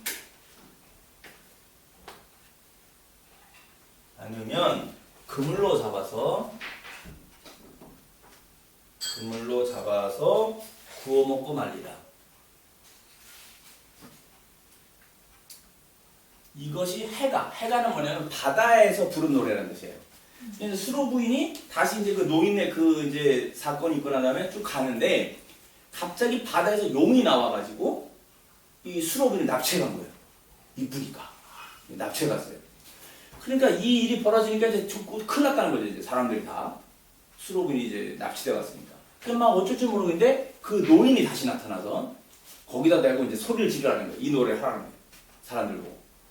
거부가 수로비를 내놓아라. 남의 분야 와서 간 죄 얼마나 큰가? 내가 만일 거역하고 바치지 않으면 그물로 잡아서 구워 먹고 말리라. 이 노래 계속한 거예요. 그러니까 수로부인을 용이 내놨어요. 이 노래를 듣고, 이 소리를 듣고. 그럼 이게 뭔 뜻이냐? 이 해가가. 거부가는 이것도 남자의 성기상징이에요. 용도 마찬가지예요. 용이 왜 수로부인을 잡아갔냐? 용이라는 것은 남성의 성기를 상징하는 거예요. 그러니까 누군가가 이 여자를 납치해갔다는 거죠. 그러니까 그 성폭행할 목적으로 납치해갔다는 거예요. 그래서 거북이나 용은 다 그걸 말하는데 수로부인을 내놓아라. 남의 부녀를 앗아간 죄 얼마나 큰가 그랬죠. 그래서 내가 만일 거역하고 바치지 않으면 그물로 잡아서 하는데 자 앞에 자기는 뭐죠? 지금 노인은 아까 무슨 노래 했어요? 나를 부끄러워하지 않으면 내가 꽂힐 것과 바치겠나이다 그랬죠. 그 말은 은근한 암시인데 뭐냐면 당신이 원하시면 한다면 저하고 같이 잠자리 해도 좋습니다. 이 말을 한 거예요. 그 노인이. 그러면 그 말은 뭐냐면 아까 그 노인은 뭐예요? 그 여자가 원하면 같이 할 수 있다는 소리잖아요. 그죠? 서로가 원하면이란 말이에요. 이거는 뭐예요 지금? 남자가 성폭행의 용도로 여자를 납치에다가 욕정만 채운다는 거죠. 그러니까 여자가 원하지 않는데도. 무슨 말인지 아시겠죠? 그러니까 너가 한 짓은 이거는 죄가 크다는 거예요. 그래서 내가 만약 거기까 받지 않으면 그물로 잡아서 그랬는데 이 그물이 뭐냐면 그물이 뭐냐면 이게 사회 여론을 말하는 거예요. 너 한 짓이 나쁜 거다. 그 그물로 너를 잡아서 없애버리고 말겠다. 이렇게 말하는 거예요. 지금도 많은 사람들이 뭘 두려워해요 사실은? 사회적으로 공개되는 거. 지들은 막 속으로 나쁜 짓을 하지만 이 겉으로 드러나는 거를 사회에 이제 성공했다는 사람들이 다 그건 무서워하는 거예요. 그 부분을. 그러니까 지금 이건 인터넷이에요. 인터넷. 인터넷이라는 말도 네트죠. 네트. 인터넷이 그물로 잡는다. 지금도 뭔가 부정한 짓을 하고 공산당이 무슨 다른 나쁜 짓을 했으면 걔네들이 제일 무서워하는 게 뭐예요? 자기들이 어떤 소수가 하는 건 다 막을 수 있어요. 권력으로. 말하면 죽여, 노력하고 돈으로 해결할 수 있잖아요. 근데 인터넷에 한번 터져버리면 어떻게 되는 거예요? 막지를 못하잖아요. 그러니까 그물로 잡아서 구워먹고 말리라는 말은 너 그러는 것은 사회적으로 부덕한 거다. 그럼 너를 다 신문을 해서 너를 없애버리겠다. 너 사회적으로 아주 매장시켜버리겠다라는 말이 되는 거예요. 그래서 이 두 가지는 신라 사회가 어떤 거? 아까 화간, 서로가 좋아서 합의하여 하는 것은 별로 문제 삼지 않는다는 거예요. 그 사회의 상태가. 그러나 이것은 뭐예요? 아직도 납치해서 뭐 남자가 자기 욕구만을 채우고 하는 이런 형태들은 사회에서 비난받는 것으로 보인다는 거예요. 신라 사회가. 그래서 상당히 개방되어 있는 어떤 형편들을 우리가 볼 수 있죠. 이해하셨습니까? 또 하나가 있어요. 신라의 노래, 케이팝들은 또 하나가 이제 있는데 처용가라는 게 있어요. 처용가. 미리 그냥 이거 하는데 할게. 나중에 나오는데 또 하나의 노래는 처용가라고 하는데 처용이는 얘도 이제 용의 아들이에요. 그래서 이제 그 신라 임금이 갈 때 그 용왕이 나타나서 그 이제 저 신라 왕을 좀 이제 임금이 좀 도와달라 그러니까는 처용이가 이제 그 따라가서 이제 왕을 돕게 된 거예요. 그래서 이제 한 귀족 정도가 돼서 신라 이제 그 서라벌, 그 금성인데 수도인데 거기서 살게 됐습니다. 그런데 노래가 어떻게 나냐면 서라벌 밝기 달에 서라벌 서울의 밝은 달 아래 밤늦게는 거예요. 밤들이 놀다가 밤늦게 놀다가 들어서 자리 보니 집에 들어와서 침대를 보니까 다리가 4개여라. 내 침대에 다리가 4개가 있다는 거예요. 그래서 둘은 본디 내 것인데 둘은 뉘에 꽂고 아니 둘은 내 건데 둘은 누구 거냐 이거예요. 이 노래를 하고 처형이가 이 노래를 하고는 뭐냐면 나가서 밖에 나가서 덩실덩실 춤을 췄다는 거예요. 이 노래를 부르면서. 그러니까 이게 그 신화, 이거 설화의 이야기는 역신, 힘 있는 그 귀신이 이제 처용이를 이제 그 용의 아들이니까 해코지하려고 와갖고 이제 그렇게 한 거예요. 그런데 용의 아들인 처용이가 이거 화난다고 죽이고 이런 분노를 하는 게 아니라 나가서 춤을 추니까 그 인품에 감동하여 역신이 나서 제가 사실은 그냥 일반 남자가 아니고 역신인데 그 처용님의 그 인품에 감동이 됐습니다. 그래서 근데 제가 다시는 처용님의 얼굴이 있는 곳에 나타나지도 않겠습니다. 그리고 갔다는 거예요. 죄송합니다. 그래서 그 이후로 이제 어떻게 되냐면은 이 처용이를 이제 그림을 그리는 거예요. 사람들이. 그래서 무슨 역신, 귀신이 오면 그걸 붙여놓는 거예요. 이제 얼씬 안 한다고 약속을 했으니까. 그래서 처용이의 얼굴이 나중에 이게 모양이 바뀌어 부적이 됐다는 거예요. 처용 얼굴이 부적이 돼서 이제 신라 사람들이 붙였다라고 해요. 그러면 이 처용가의 의미는 뭐냐? 처용가는 처용이가 이제 지방 귀족이었는데 왕을 따라서 서울로 왔다는 거죠. 그런데 지방 귀족의 아들인 거예요. 그래서 서울로 와서 사는데 문제는 뭐냐 하면은 이게 이제 그 아내를 지금 와서 그 겁간한 그 남자가 누구냐? 이건 중앙 귀족일 수 있는 거예요. 좀 전에 봤죠. 그런 식으로 이렇게 화관을 하고 뭐 이런 식으로 남자가 지금 서랍을 발기다에 밤들이 놀아놨다 그랬죠. 그러면 이 남자 어디서 논 거예요? 처용이 지금 어디서 놀다 온 거예요? 술 먹고 노는 거예요. 술집에서 자기도 여자 끼고 논 거죠. 그러니까 이 여자 아내는 어떻게 한 거예요? 남편이 놀고 있으니까 딴짓하고 있으니까 자기도 지금 딴짓했다는 소리죠. 어떻게 보면 다른 남자 불러다가 안 들어올 텐데 그날 좀 일찍 들어온 거야. 그래서 그걸 보게 된 거라 이 소리가 되겠죠. 해석이 하나 이렇게 나올 수 있어요.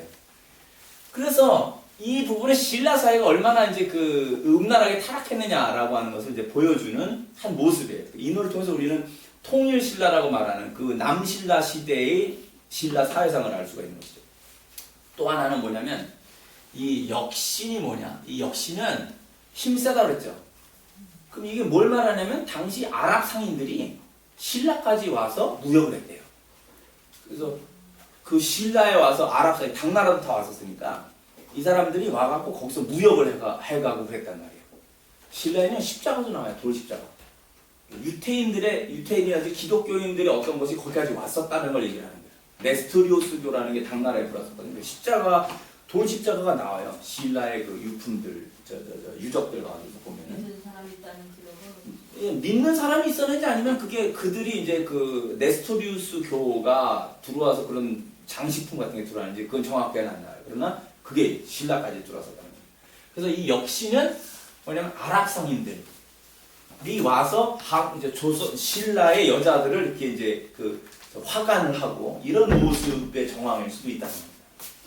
그래서 이러한 그 아까 헌화가와 해가 그리고 이제 처용가 이런 것들은 이런 그 아주 속에서 신라 사회를 보여주는 중요한 의미들이 있습니다.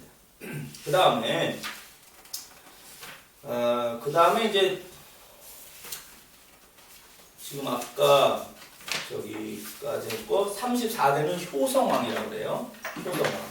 그 다음 35대는 경덕왕입니다. 경덕왕이라고 있고요.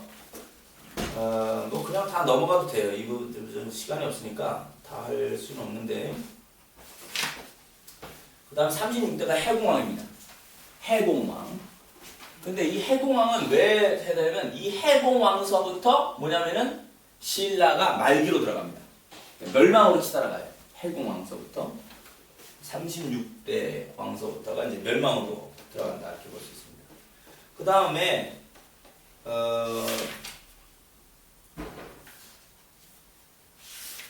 37대 왕이 선덕왕이라고 하고요. 38대는 원성왕이라고 합니다. 원성왕. 33대 왕이 선덕왕이 아니었어요. 네? 33대. 성덕왕일 거예요. 성덕왕. 그리고 여기는 선덕왕입니다. 선덕왕이고 그 다음에 이제 원성왕이 되는데 이 사람 원성왕은 뭐냐면 물 때문에 왕이 된 사나이예요. 물. 자 이제 왕이 먼저 선덕왕이 이제 자손이 없이 죽자 그 화백회의에서는 귀족들의 회의에서는 다음 왕을 뽑아야 돼요. 누굴 왕으로 할 거냐 할 때 두 사람이 경쟁을 했어요. 하나는 김주원이라는 사람하고 김주원이라고 하는 사람하고 김경신이라는 이 두 사람을 이제 왕으로 하는데 원래 김주원을 뽑았대요. 김주원의 사람을 뽑았는데 이 사람이 이제 왕이 되라고 이제 오라고, 너 이제 우리가 허락한다 그러고 오라고 그랬는데 오는 도중에 홍수가 나서 건너야 할 그 다리가 물이 불어가고 못 건넌 거예요. 늦어졌어요. 그러니까 화백해서 뭐냐면 이거 하늘의 뜻이 따라서 얘를 왕으로 안 하고 김경신이를 왕으로 했다는 거예요. 그래서 이 사람은 물 때문에 왕이 됐다 이래요. 이게 원성왕이에요. 근데 이제 원성을 들을 만해요. 무슨 원성을 들을 나중에 김주원의 아들이 김헌창이에요. 이 김헌창이는 자기 아버지가 왕이 될 수 있는데 그 물 때문에 안 됐잖아요. 그래갖고 반역을 해요. 왕이 되겠다고. 그래서 김헌창이가 반역을 하고 김헌창의 아들까지도 반역을 해요. 이 아들과 손자가 이 할아버지가 왕이 못 된 거. 거기에 대해서 이 아픔이 굉장히 강한 그런 게 나타나요. 그래서 이 물 때문에 왕이 못 됐던 사람이 하나이고, 그 다음에 이제 독서 삼품과라는 게 있어요. 독서 삼품과는 귀족들이 자꾸 이제 됐는데 능력이 있음에도 불구하고 귀족들 때문에 그 관리가 못 되는 사람들을 위해서 이제 지방의 인재들을 뽑아 올리는 거예요. 그래서 이런 그 혁신적인 정치를 원성왕이 했었어요. 39대는 소성왕이라고 하고 40대는 애장왕이라고 해요. 41대 왕이 이제 헌덕왕인데 바로 이 헌덕왕 때 김헌창이가 반란을 일으키는 거예요. 자기 아버지가 왕이 못된 것에 대하여서. 그 다음에 흥덕왕 42대 왕은 흥덕왕이라고 하는데 이분은 왕비가 죽었어요. 그런데 그럼 세장만 들어야 되잖아요. 그런데 이렇게 말을 했다고 해요. 외짝새도 제짝을 잃은 슬픔을 가지고는 하물며 훌륭한 배필을 이루는데 어떻게 차마 무정하게도 금방 다시 장가를 든단 말인가 하고 재혼하지 않았대요. 또한 왕임에도 불구하고 시녀들까지 가까이 하지 않았으며 좌우의 신분군은 오직 환관뿐이었다. 굉장한 사람이에요. 네? 정직해요? 그게 또 정직하고 연결이 돼요? 남자 속은 되게 불만이다. 근데 정말 왕 처음으로 이제 왕처럼 처음으로 왕 같아요? 여자들이 이렇게 느끼는구나. 우리들은 그냥 여러 여자하고는 그 왕인데 여자들이 이거 보면서 이렇게 하는 사람이 왕 같다는 느끼는구나. 그 다음에 그 신라 사회에 이런 사람이 나왔대요. 이게 요즘도 나오는 사람인데 한산주 표천연의 요망한 사람이 스스로 말하기를 빨리 부자가 되는 술법을 가지고 있다. 사람들이 나에게 이 술법을 배워라 그랬대요. 근데 왕은 이 말을 듣고 옳지 않은 도로서 여러 사람들을 미혹해 하는 자를 벌하는 것은 선왕의 법도이다 하고는 그 사람을 먼 섬으로 귀양 보내버렸대요. 신라에서 왔고 빨리 부자 되는 법 이런 거를 이제 강의하고 다녔겠죠. 그래 이 요사스러운 놈이다 하고는 귀양을 보내버린 거예요. 좀 전에 그 아내를 그렇게 되고 흥덕왕 이분의 이제 인품이 나타나는 거죠. 그리고 이때에 이제 차를 수입을 해서 김대렴이가 그 당시에는 차를 어떻게 그냥 아마 그냥 수입만 해왔었잖아요. 먹을 수 있는 거. 근데 차 나무를 이제 가지고 온 것 같아요. 그래서 차나무 씨앗을 가지고 와서 왕이 지리산에 심게 하였다. 지금 지리산, 그 보성차라고 있어요. 한국에서 그 보성 지방에 차가 있는데 이때 이거를 이제 가지고 들어오고 중국이 아마 이거를 안 줬을 거예요. 차를 말린 그런 차만 수출을 했지 차 나무를 안 줬겠다는 소리겠지 이게. 그러니까 이거를 어떻게 하든지 가져와서 한국에도 이제 신라에도 차나무가 이때 이제 보급이 되어서 지금 바로 그 지리산 보성 지역의 보성차라는 게 아주 유명해요. 한국에서는. 자, 그 다음에 장보고라는 사람이 있어요. 해신이라는 드라마가 있습니다. 지금 한국에 해신을 보시는 분이 해신이 바로 장보고에 관한 이야기입니다. 해신이. 그래서 이 장보고는 바로 이 흥덕왕 때의 그 사람인데 이 사람이 그 가난한 미천한 집안 출신이에요. 능력은 있는데 자 신라에는 뭐가 있다 그랬어요? 무슨 제도가 있다 그랬죠? 아니 못 올라가게 하는 제도가 있었죠. 딱딱 걸리게 하는 거. 사람 뼈에 따라 출신 성분에 따라서 하는 성골, 진골 이렇게 하는데 그것을 골품제도라고 해요. 골품제도라고 있는데 골의 품격에 따라서 올라가고 내려가는 게 정해진다. 그래서 성골은 왕족끼리 왕이 될 수 있는 거 성골. 근데 그냥 아래 그 다음에 왕족이 아닌 사람은 귀족을 진골이라 하고 그 다음에 6두품, 5두품에서 두품제 들어서 1두품까지 이렇게 두품이 돼가지고 왕은 성골만 되고 진골은 왕이 안 되고 그다음 뭐 국무총리까지만 여기서 다 6두품 출신은 뭐 장관까지만 뭐 5두품은 뭐 근데 뭐 추장 정도만 하더라고요. 청장 정도, 그죠? 주의장 모르고 이제 커장까지만 하더라고요. 이렇게 해서 더 못 올라가요. 그러니까 장보고는 자가만 지금 여기 1두품인데 1두품까지 못 가. 능력은 국무총리가 될 수 있는 사람이라면 이 제도가 얼마나 불만스럽겠어요. 어떤 사람 나는 능력이 1tum밖에 안 돼. 난 진골에 태어났어. 그래서 여기까지 올라가. 이 사람 얼마나 좋겠어요. 그죠? 내 능력이 거기도 아닌데 돼. 거기까지 올라가. 그래서 이 골품제도에 문제가 나타나는 거예요. 이 골품제도는 신라가 막 흥왕할 때는 지도자들이 잘하니까 백성들이 볼 때는 아 저분은 과연 진골 나와, 뭐 송골 나와 이렇게 얘기했을 거 아니에요. 근데 자격도 안 되는 게 여기 올라가 있고 뛰어난 능력을 가진 사람이 못 올라가고 앉아있으면 사회가 불만이 생기는 거예요. 이 골품제도가 잘못 돌면 안 되면 그게 안 될 때는. 그러니까 장보고는 여기까지 올라갈 수 있는 사람인데 이게 저 골품에 막혀 있단 말이에요. 그러니까 이제 집을 나간 거예요. 나가는데 이제 나갔다고 했습니다. 어디 가니? 장보고 오겠습니다. 그래서 이제 장보고라고 해요. 장보고 했습니다 하고는 그냥 당나라로 가버렸어요.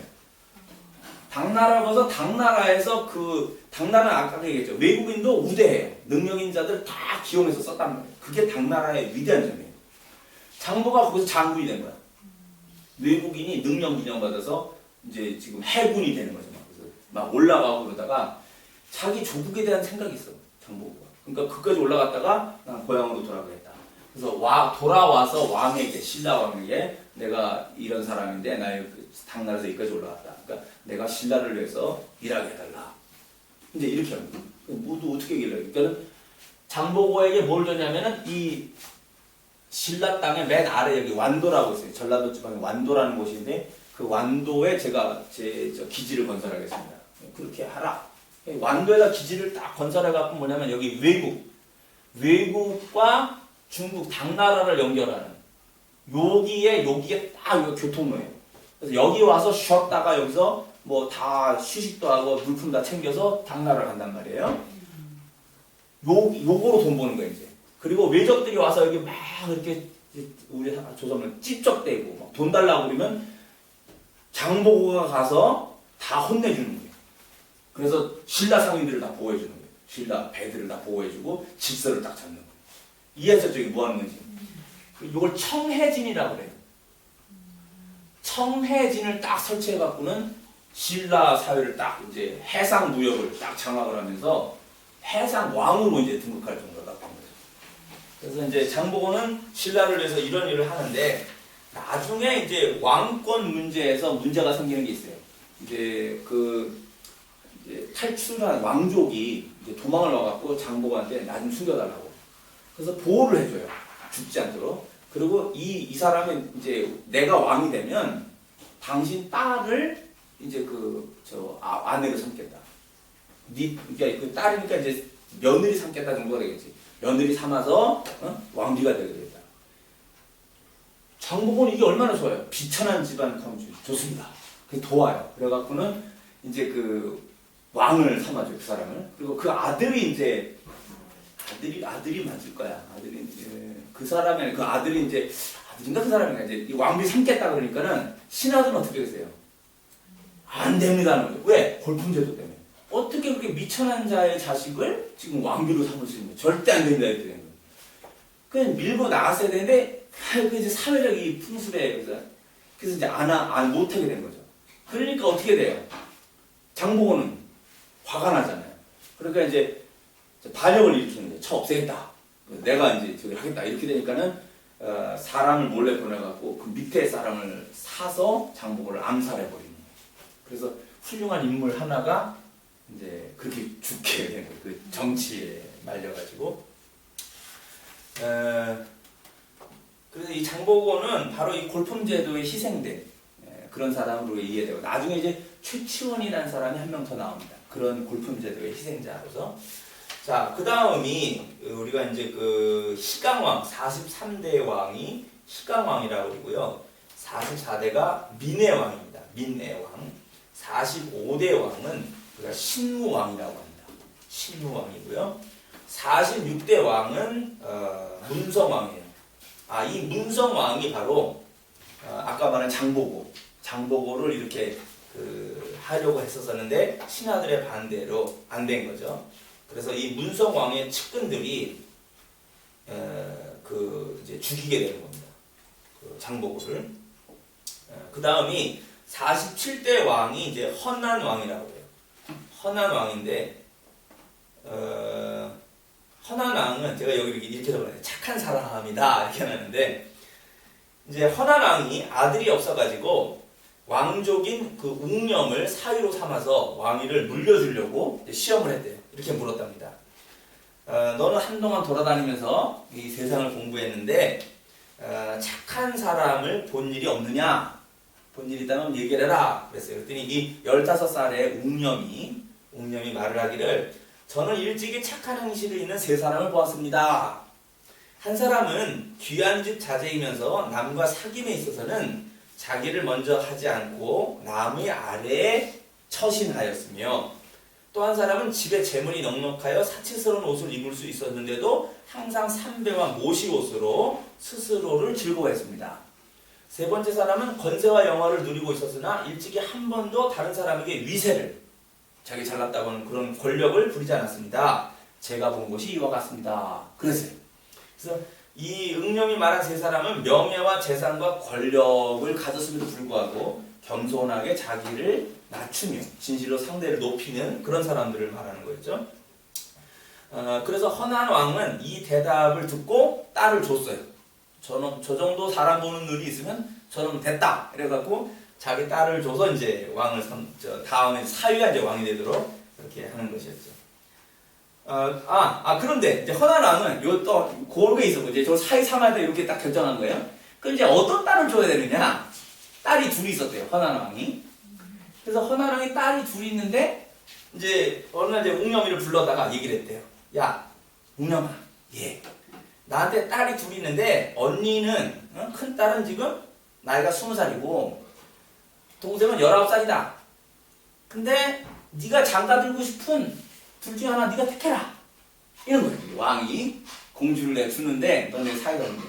근데 그 첫 딸은 큰 딸은 못생겼고 작은 딸은 이쁘게 생겼대요. 그래서 감사합니다 하고 돌아와서 이제 고민하지. 이제 누구를 택할 거냐. 누구 이제 큰 사이가 될 거냐 작은 사이가 될 거냐죠.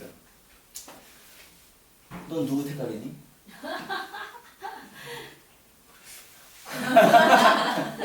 그래서 고민하는데 이거를 이제 어디 절에 갔든가 그래서 이제 그 흑륜사를 찾아서 이거 고민을 하다가 이제 당연히 엄마 아빠 누구 보려면 야야 우리 며느리 좀 이쁜 둘째로 해라 이랬겠죠. 이제 흑륜사를 갖고 이제 그 스님하고 얘기를 하는데 스님 제가 이제 왕께서 지금 제가 이렇게 했는데 저보고 택하랍니다. 어떻게 하면 좋겠습니까? 하는 거예요. 그랬더니 그 흑륜사 주지 스님이 얘기를 해주는 거예요. 큰 딸을 택하십시오. 못생긴 그 공주를 아내로 삼으십시오. 그런 거예요. 그래서 그 사람 이제 스님의 말을 따라서 큰 딸하고 결혼했어요. 그래서 이 큰 딸하고 결혼을 해가지고 나중에 왕이 됐어요. 돌아와서 흑륜사 주지스한테 얘기해요. 왜 그때 나보고 그걸 택하라 그랬냐? 그랬더니 얘기하기를 첫 공주를 큰 딸을 택해서 세 가지 유익이 있습니다. 하나는 당시 그 왕도 헌한 왕도 뭐냐면은 제가 큰 딸을 좀 택했으면 하는 마음이 있었다는 거예요. 그러나 자기 마음을 얘기를 안 하고 그냥 네가 택해. 어떻게 보면 마지막 시험일 수도 있는 거예요. 그래서 이제 네가 택해 이런 것이고 두 번째는 그 이유가 뭐냐면 그래서 그것 때문에 왕위를 계승을 해요.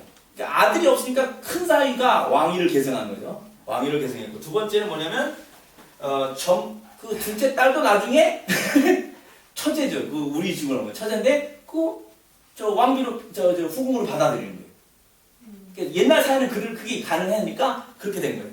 세 번째는 두 번째 첫 번째가 이제 왕의 뜻을 알게 된 것이고, 그래서 이제 두 번째는 그래서 그것 때문에 왕이 됐고, 세 번째는 왕이 된 다음에 그 이쁜 그 동생도 자기가 지금 아내로 취할 수 있게 됐다는 거지. 그래서 원래 둘째 이쁜 딸을 택했으면 어떻게 되는 거예요? 왕도 못 되고 그 황강왕의 마음에 안 드는 거였고, 둘째 딸 그 왕 계승이 안 되는 거죠. 근데 첫째 딸 그 못생긴 공주를 택함으로 인하여 오히려 다 얻게 된 거죠. 다 얻게 된 이런 말이지. 자, 그 다음에 이제 이 사람이 이제 경문왕인데, 그렇게 해서 이제 사이가 된 왕이 돼서 경문왕인데, 이 경문왕이 누구냐면 여러분이 들어보세요. 임금님귀는 당나귀 귀. 네. 들어보셨어요? 이 왕이에요, 이 왕이에요. 귀가 당나귀 같았대요. 근데 이 왕은 좀 이상한 버릇이 있는데, 잘 때 뱀을 끌어안고 잔대. 뱀을 끌어안고 자고, 열이 많았나 봐. 그래서 차가운 뱀을 끌어안고 자는 버릇이 있었고, 그 아내들이 그 공주 둘이 되게 고생했을 것 같아. 뱀을 끌어안고 자니까. 그 다음에 이제 귀가 당나귀 같은데, 이발사가 이제 이발을 하다가 그걸 이제 알게 된 거야. 임금님 귀가 당나귀였던 거야. 잘하는 이건 말을 해야 되는데, 너 말하면 죽어. 이렇게 왕이 말해요. 너 말하면 죽어. 말도 못하고. 사람이 말을 했는데 말을 못하고 앉아서 병난대요. 이발사가 병이 난 거야, 이제. 죽게 생겼어. 그래갖고는 이걸 도저히 어떻게 할 수 없어갖고는 그 대나무숲, 왕궁 뒷뜰에 있는 대나무숲에 가갖고, 거기서 임금님 귀는 당나귀다! 이제 외친 거예요. 다 풀고 이제 스트레스 이제 풀린 거예요. 그래서 병 이제 하다가 이제 죽었어. 근데 이 이발사가 죽고 난 다음부터 바람만 불면 그 대나무 숲에서 임금님 귀는 당나귀 귀 이게 막 흘러나온대요. 이 이야기 전하는 왕이 바로 경문왕이라는 그 신라왕인데, 이 이야기의 교훈은 뭐냐면, 이거 설교를 써볼 수 있습니다. 아무리 독재자가, 통치자가 언론을 막으려고 해도 언론은 막히지 않는 거예요. 결국은 다 한다는 거예요. 그래서 어리석게 그 언론을 막아버리려고. 이번에 한국에서 대한항공 그 딸, 회장 딸이 미국 뉴욕인가 LA에서 비행기를 갖다 이렇게 돌렸잖아요. 뜯으려고 하는 거를. 그래갖고 지금 3년 감옥가에 있게 생겼거든요. 3년 때렸어요, 3년. 비행기에 관한 그런 그것은 아주 거의 위험한 행동이다. 그래갖고는 회장 딸이 3년 감옥에 간다고. 아버지 나와서. 네. 근데 그걸 가리려고 했어. 와갖고는 죄송합니다. 이거 빨리 그걸 다 얘기를 하고 제가 너무 교만하고 나빴습니다. 이걸 해야 되는데 거짓으로 한 거예요. 그걸 막 감추려고 그리고 압력 집어넣고 뇌물 써서 막 하고 그 교통부하고 같이 막 그러려고 했던. 그게 다 드러나 버렸어요. 그래갖고는 국민들이 더 괘씸하게 여기게 생긴 거예요. 그러니까 재판부에서는 그거 안 때리면 안 되는 거예요. 국민들 여론이 그렇게 돼버렸단 말이에요. 그러니까는 3년을 때려서 감옥에 갔어요. 회장 딸이. 그 이제 언론을 잘못하고 빨리 솔직해져야 되는데 그러질 않고 막 그 여동생이 또 그랬대. 언니 내가 복수할 거야 막 그랬대. 그 동생에 대해서 저것도 뭐 하는 거지 하고 이제 막 난리가 났죠. 그러니까 이게 뭐냐면 자본주의라고 이제 막 그 부자로 살고 잘 사는 사람들이 이 세상 이제 가난한 자들을 어떻게 보는가, 혹은 자기들이 가졌다라는 걸 아까 이제 겸손하지 않고 세상에 아름다운 일 세세를 봤다 그랬잖아요. 그러니까 기독교인들이 예수를 믿을 때 가장 중요한 게 뭐냐면 겸손이에요. 겸손. 이 겸손이 기독교인이 이루어야 할 가장 중요한 품행입니다. 그게 남 앞에 괜히 겸손한 척하는 교만이 아니라 진짜 겸손해야 돼요. 그게 가장 아름다운 기독교인이라는 것이죠. 자, 그 다음에 이제 49대 왕은 이제 헌강왕이라고 그래요. 근데 경문왕 다음에가 이제 헌강왕인데, 이 헌강왕이 월상루라고 하는 곳에 이제 수도가 보이는 산에 올라가서 금성을 봤더니 집들이 서로 연이어 있고 노래와 음악 소리가 끊이지 않았다. 그리고 사람들은 그 지푸라기가 아닌 기와로 다 집은 거, 초가집이 없다는 소리예요. 그 금성이 나중에 굉장히 발달한 번영한 도시가 돼요. 그래서 좀 전에 말한 초가집이 없이 다 기와집이라고 하는 것은 상당한 것이거든요. 그 다음에 나무로 밥을 해먹는 게 아니라 숯을 피워서 밥을 해먹었대요. 화려해졌다는 거죠. 굉장히. 그리고 번영과 화려함이 극치에 이르렀고, 이 당시에 처용가가 유행했다. 좀 전에 얘기했죠, 처용가. 그러니까는 그게 이 성적으로 굉장히 문란한 형태들이 그 사회 속에서 나타나고 있었다라는 것을 말해주고 있는 것입니다. 그 다음에 이제 그리고 이제 이 한강의 처형가가 있고요. 그 다음에 51대 왕이 49대 한국에 50대가 없어. 50대는 정강왕이라고 그래. 정강왕이 있고 51대 왕이 진성여왕이에요. 여왕이요? 진성여왕. 여자가 왕이 됐어요. 진성여왕 때. 그리고 진성여왕 때 와가지고 이제 나라가 막 이제 나눠지는 거예요. 아까 이제 지난번에 얘기했던 왕건, 궁예, 견훤 이런 사람들이 나타나면서 그 신라의 땅이 작아져버려요. 아까 여기까지 다 차지했던 이 땅이 위의 땅은 지금 궁예가 나타나서 이걸 다 가져가고 서쪽의 전라도 땅은 견훤이라는 사람이 나타나서 다 가져가요. 그래서 신라는 옛날 땅처럼 다시 작은 땅으로 변합니다. 이런 게 이제 진성여왕 때 이제 그렇게 되는 거예요. 진성여왕이라는 여자는 이 왕은 이제 평가가 그 각간 위홍이라고 해서 자기 그 작은 아버지하고 사통하였다. 잠자리를 같이 했다. 이렇게 나와요.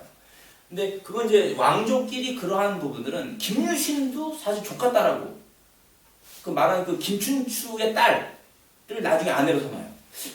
되게 이상한 거예요. 지금 생각하면 되게 이상한 건데 자기 여동생 문희하고 김춘추가 결혼했는데 거기서 낳은 딸을 김춘추가 태종부회랑이 김유신한테 시집을 보내요.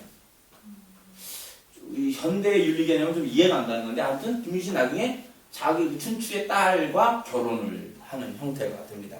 그렇듯이 이 진성여왕이 지금 작은 아버지인 위홍과 결혼을 하는 것은 역사에서는 이제 막 비판하지만 뭐냐면은 결혼한 게 아니라 그 사통하였다는데 사실은 결혼한 관계가 아니냐라는 해석들이 있어요. 그래서 그게 나쁘게 볼 게 아닌데 정치를 위한 그것도 있고 하는데 그걸 이제 안 좋게 보는 성향들이 현재 해석들이 있지만 다르게 보는 것도 있습니다. 그리고 이 진성여왕은 나중에 자기가 정치가 잘못되니까요 물러나 버려요. 자기가 권력을 가진 여자라는 게 아니라 내가 정치를 잘못했다는 걸 나중에 판단을 합니다. 그래서 죽기 전에 왕위를 물려줘 버립니다. 다른 사람이 빨리 자라도록. 그래서 진성여왕은 역사 평가에서 아주 나쁜 여자, 뭐 이렇게 음란하고 막 이런 여자로만 평가되고 있지만 그러지 않을 수 있다는 거예요. 오히려 정치를 잘 하려고 했던 부분들이 안 됐던, 그러기 때문에 빨리 자기 실패를 인정하고 오히려 후계자에게 빨리 넘겨줘 버리는 이런 형태들도 있다라는 것이 이제 진성여왕입니다. 이 진성여왕 때 최치원이라는 사람이 돌아옵니다. 아까 이제 제가 골품제도의 문제로 나타나는 게 장보고라는 비운의 남자가 있다고 했는데 또 한 명의 비운의 남자가 바로 이 최치원입니다.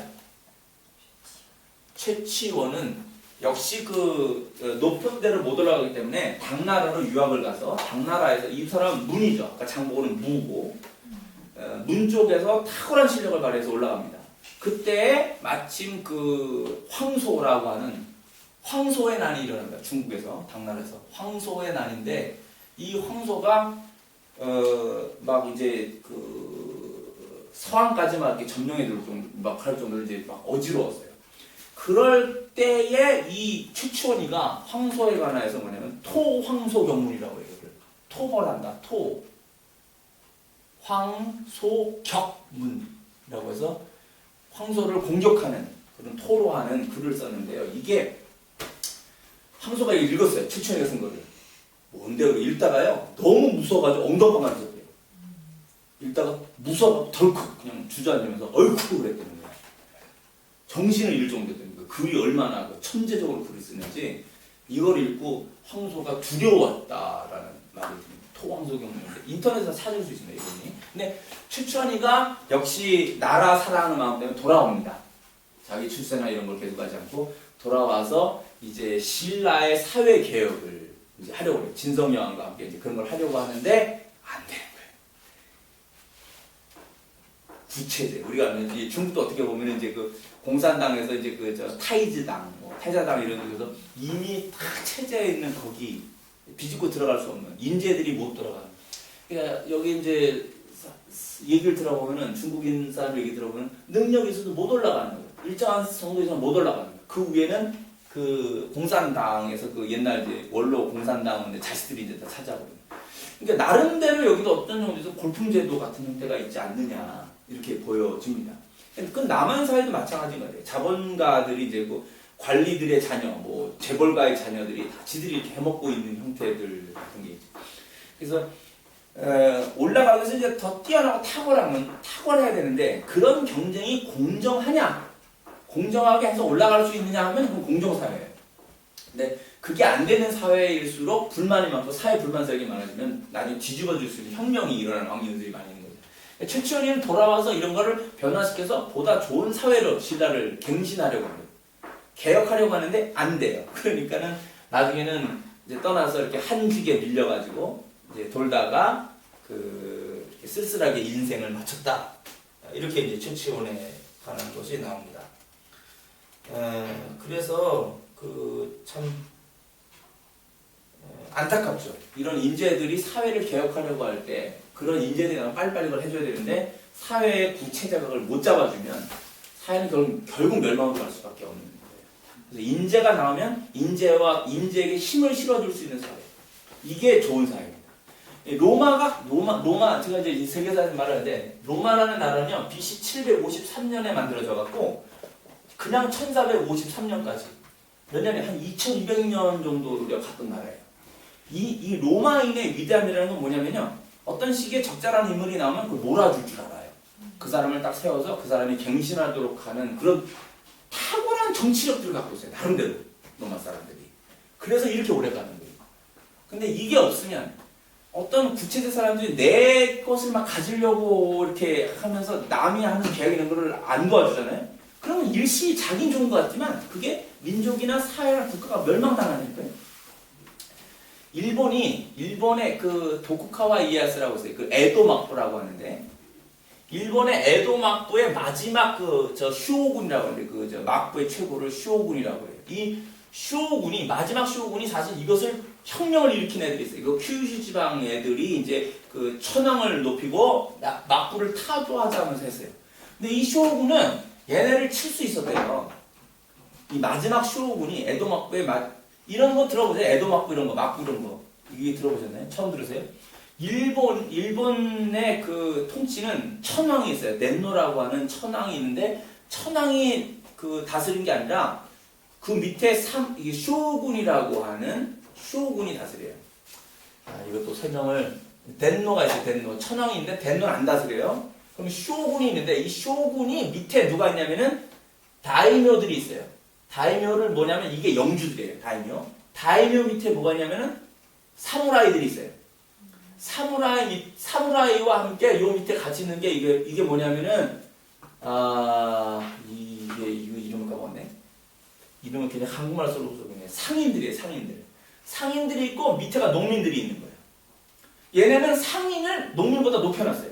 근데 중국이나 한국은 어떻게 돼요? 옛날에 사, 농, 공, 상이에요. 순서가 상인이 제일 낮아요. 그러니까 상인이 제일 낮으니까는 이게 문제가 있는 거예요. 얘네는 칼, 사무라이하고 상인 이걸 높여놨어요. 농민보다. 얘네들이 사회를 주도하는 거예요. 사무라이하고 상인들이. 그러니까 칼과 돈이 사회를 움직인다는 거예요. 위에는 그냥 정치인들이고 실제 움직이는 얘네들이라는 거죠. 그리고 밑에 그냥 기반에서 쌀, 대주, 이 농산물 내는 건 농민들이.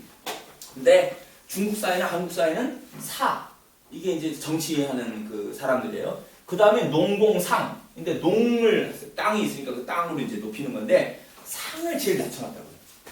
근데 이 상이 어디서 뭔지 알아요? 이 상인이 내가 이거 쓸 줄 알지.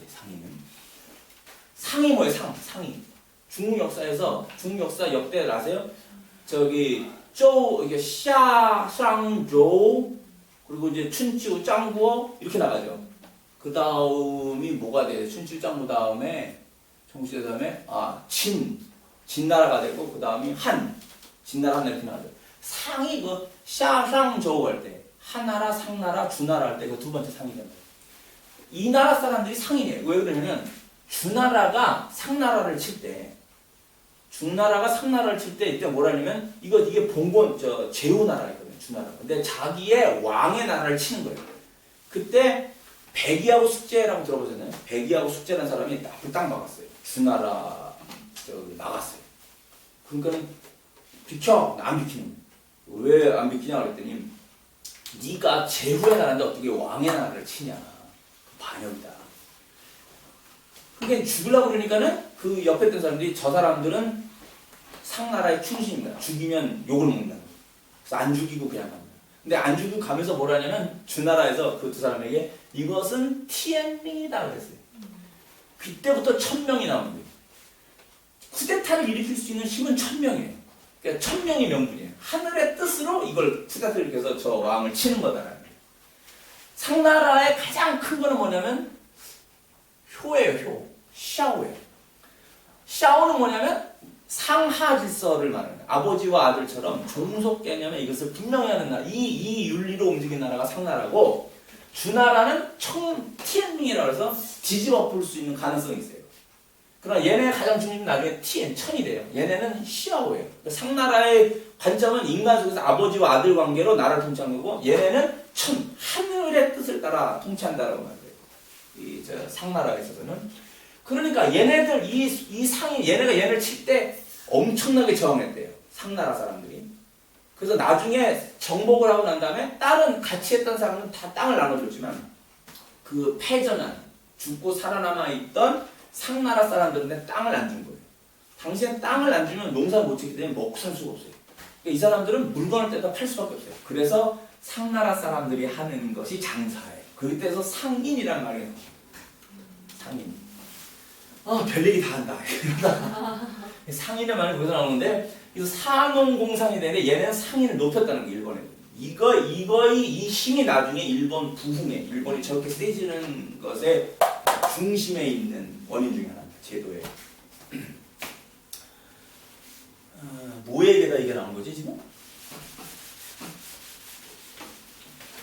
아무튼 자 이제 이렇게 해서 최치원의 그와 같은 것은 이제 약해져 버리고요. 그 다음에 54대는 경명왕, 55대는 경혜왕이라고 그래요. 이 경혜왕이 이 경혜왕이 있는데 55대 경혜왕이 있을 때에 견훤이 쳐들어와요. 자, 이걸 여기 다시 보면 이렇게 이제 한반도가 있습니다. 여기 북쪽은 궁예가 차지하고 있고 이제 궁예가 있다가 궁예를 죽이고 이제 왕건이 나중에 왕이 됩니다. 근데 이쪽은 지금 견훤이에요. 옛날 백제다. 이게 신라인데 견훤이 쳐들어옵니다. 경혜왕 때. 와갖고는 왕을 죽여요. 왕을 죽이고 몹쓸 짓을 하는데 왕의 부인을 사람들이 보는 앞에서 강간을 해버려요. 백주대낮에 사람 보는 앞에서 그냥 왕비를 욕을 보여버린 거예요. 그러니까 이게 신라 사람들은 이제 견훤 이놈은 쳐 죽일 놈이 되거든요. 그러니까 자기 막 용맹만 보인다고 했는데 이게 이제 엄청난 문제를 일으켜요. 그래서 이 경혜왕 다음에 56대 왕이 경순왕이에요. 이 경순왕이 나라를 왕건한테 바쳐버려요. 그러니까 신라는 어떻게 망했냐면 싸워서 망한 게 아니라 그냥 나라를 바쳐버렸어요. 왕건한테. 그래서 왕건이 고려를 세우는 사람이 되는데 이 왕건에게 신라를 바쳤기 때문에 이제 나중에는 견훤하고 왕건이 싸우는 거죠. 그래서 왕건이 이겨서 이제 없어져서 마침내 이게 통일되는데 그거를 우리가 고려라 이렇게 말합니다.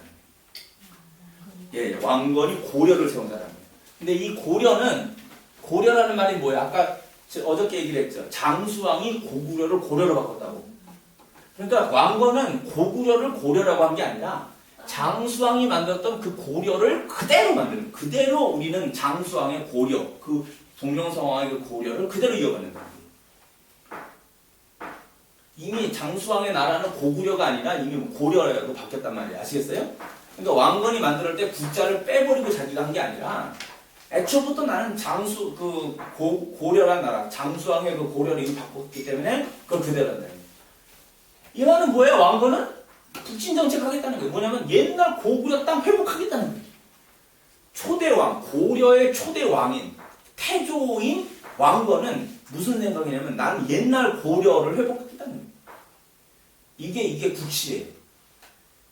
내 아래의 왕들은 이거 꼭 지켜라는 거예요. 니들은 우리 옛날 고려 땅 회복해라. 이게 태조 왕의 정책이에요. 예, 왕건이 태조예요. 이게 고려를 세운 거예요. 태조, 왕건 이렇게. 자, 그래서 이제 이 신라가 경순왕이 이렇게 이제 마지막으로 하는데 경순왕의 아들이 마의태자예요. 이 마의태자인데 이 마의태자는 아버지에게 가서 그랬어요. 마의라는 건 옷이 거친 옷을 말하는 거예요. 이름이 마의가 아니라. 원래 왕자들은 뭘 입어야 돼요? 옷을요?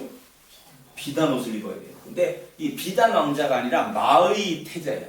비단 태자가 아니라 마의태자. 그 말은 뭐냐면 나라가 멸망을 하는데 내가 어떻게 비단 옷을 입냐서 그 거치는 그 옷을 갖다가 서민들이 입는 옷을 입고 사는 거예요. 그래서 마의태자라는 겁니다. 이 사람이 이제 왕이 경순왕 자기 아버지에게 바치려고 하니까 아버지가 그러는 거예요. 아버지 왕이시여 부왕이시여. 왜? 천년의 사직을 기원전 57년부터 시작된 이 천년의 사직을 나라 망한 게 935년이거든요. 그러면 기원전 57년에 시작했으니까 천년 다 됐죠. 천년의 사직을 어찌하여 한번 싸워보지도 않고 갖다가 남의 손에 바칠 수 있습니까? 이렇게 울면서 이제 하소연한 거예요. 그랬더니 왕이 말하기를 마의태자에게 내 차마 더 이상 백성의 골이 땅에 문드러지는 것을 볼 수가 없다. 견훤이 와서 한 짓이 뭐냐면 죽여가지고 이 해골 골수 있잖아요. 골수를 깨트려 버리니까 이게 땅에 두부처럼 문드러진다는 거예요. 응? 피와 그 골수가 땅에 문드러지는 것을 내 차마 더 이상 볼 수가 없다. 그래서 힘 있는 왕관에게 우리를 바치고 우리 백성들의 삶을 도모하는 것이 합당치 않겠느냐 이렇게 얘기를 합니다. 그러니까 마의태자가 울면서 더 어쩔 수 없잖아요. 아버지가 결정하는. 그래서 그것도 또 입종에 적어 있습니다. 마의태자가 울면서 나와가지고 이제 나라를 바쳤어요. 그리고 이제 마의태자는 떠도는데 이 얘기는 이 사람이 금강산 아세요?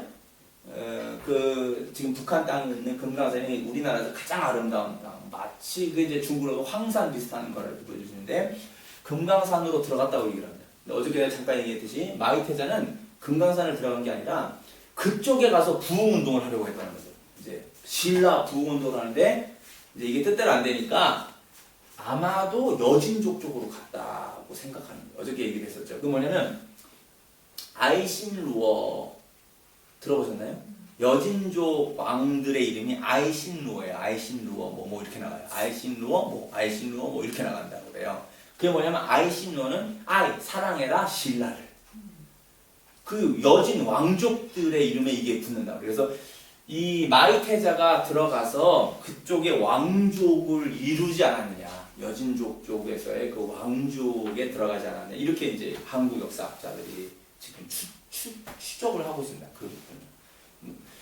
한편으로는 이제 그 사람들의 발음을 그냥 한자로 푸니까 그 말을 그냥 아이신로 이렇게 됐다라는 것도 있고, 아니면 진짜로 마의태자가 올라가서 글이 됐을 수도 있습니다. 이런 역사의 저거는 아직 완전히 되어 있지 않으니까 그런 것이 있다 이렇게 이제 보시면 되겠습니다. 자, 그 다음에 이렇게 보고 이제 발해를 넘어가겠습니다. 발해.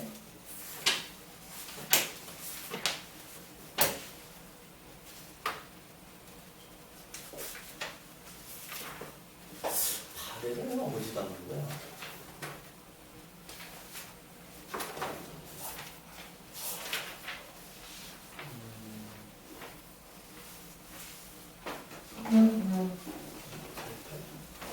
좀 쉬다가요. 쉬어요? 그러시죠. 많이 하시겠네요. 쉬시고 조금 더 하다가 이제 밥을 좀 먹어야지 그럼.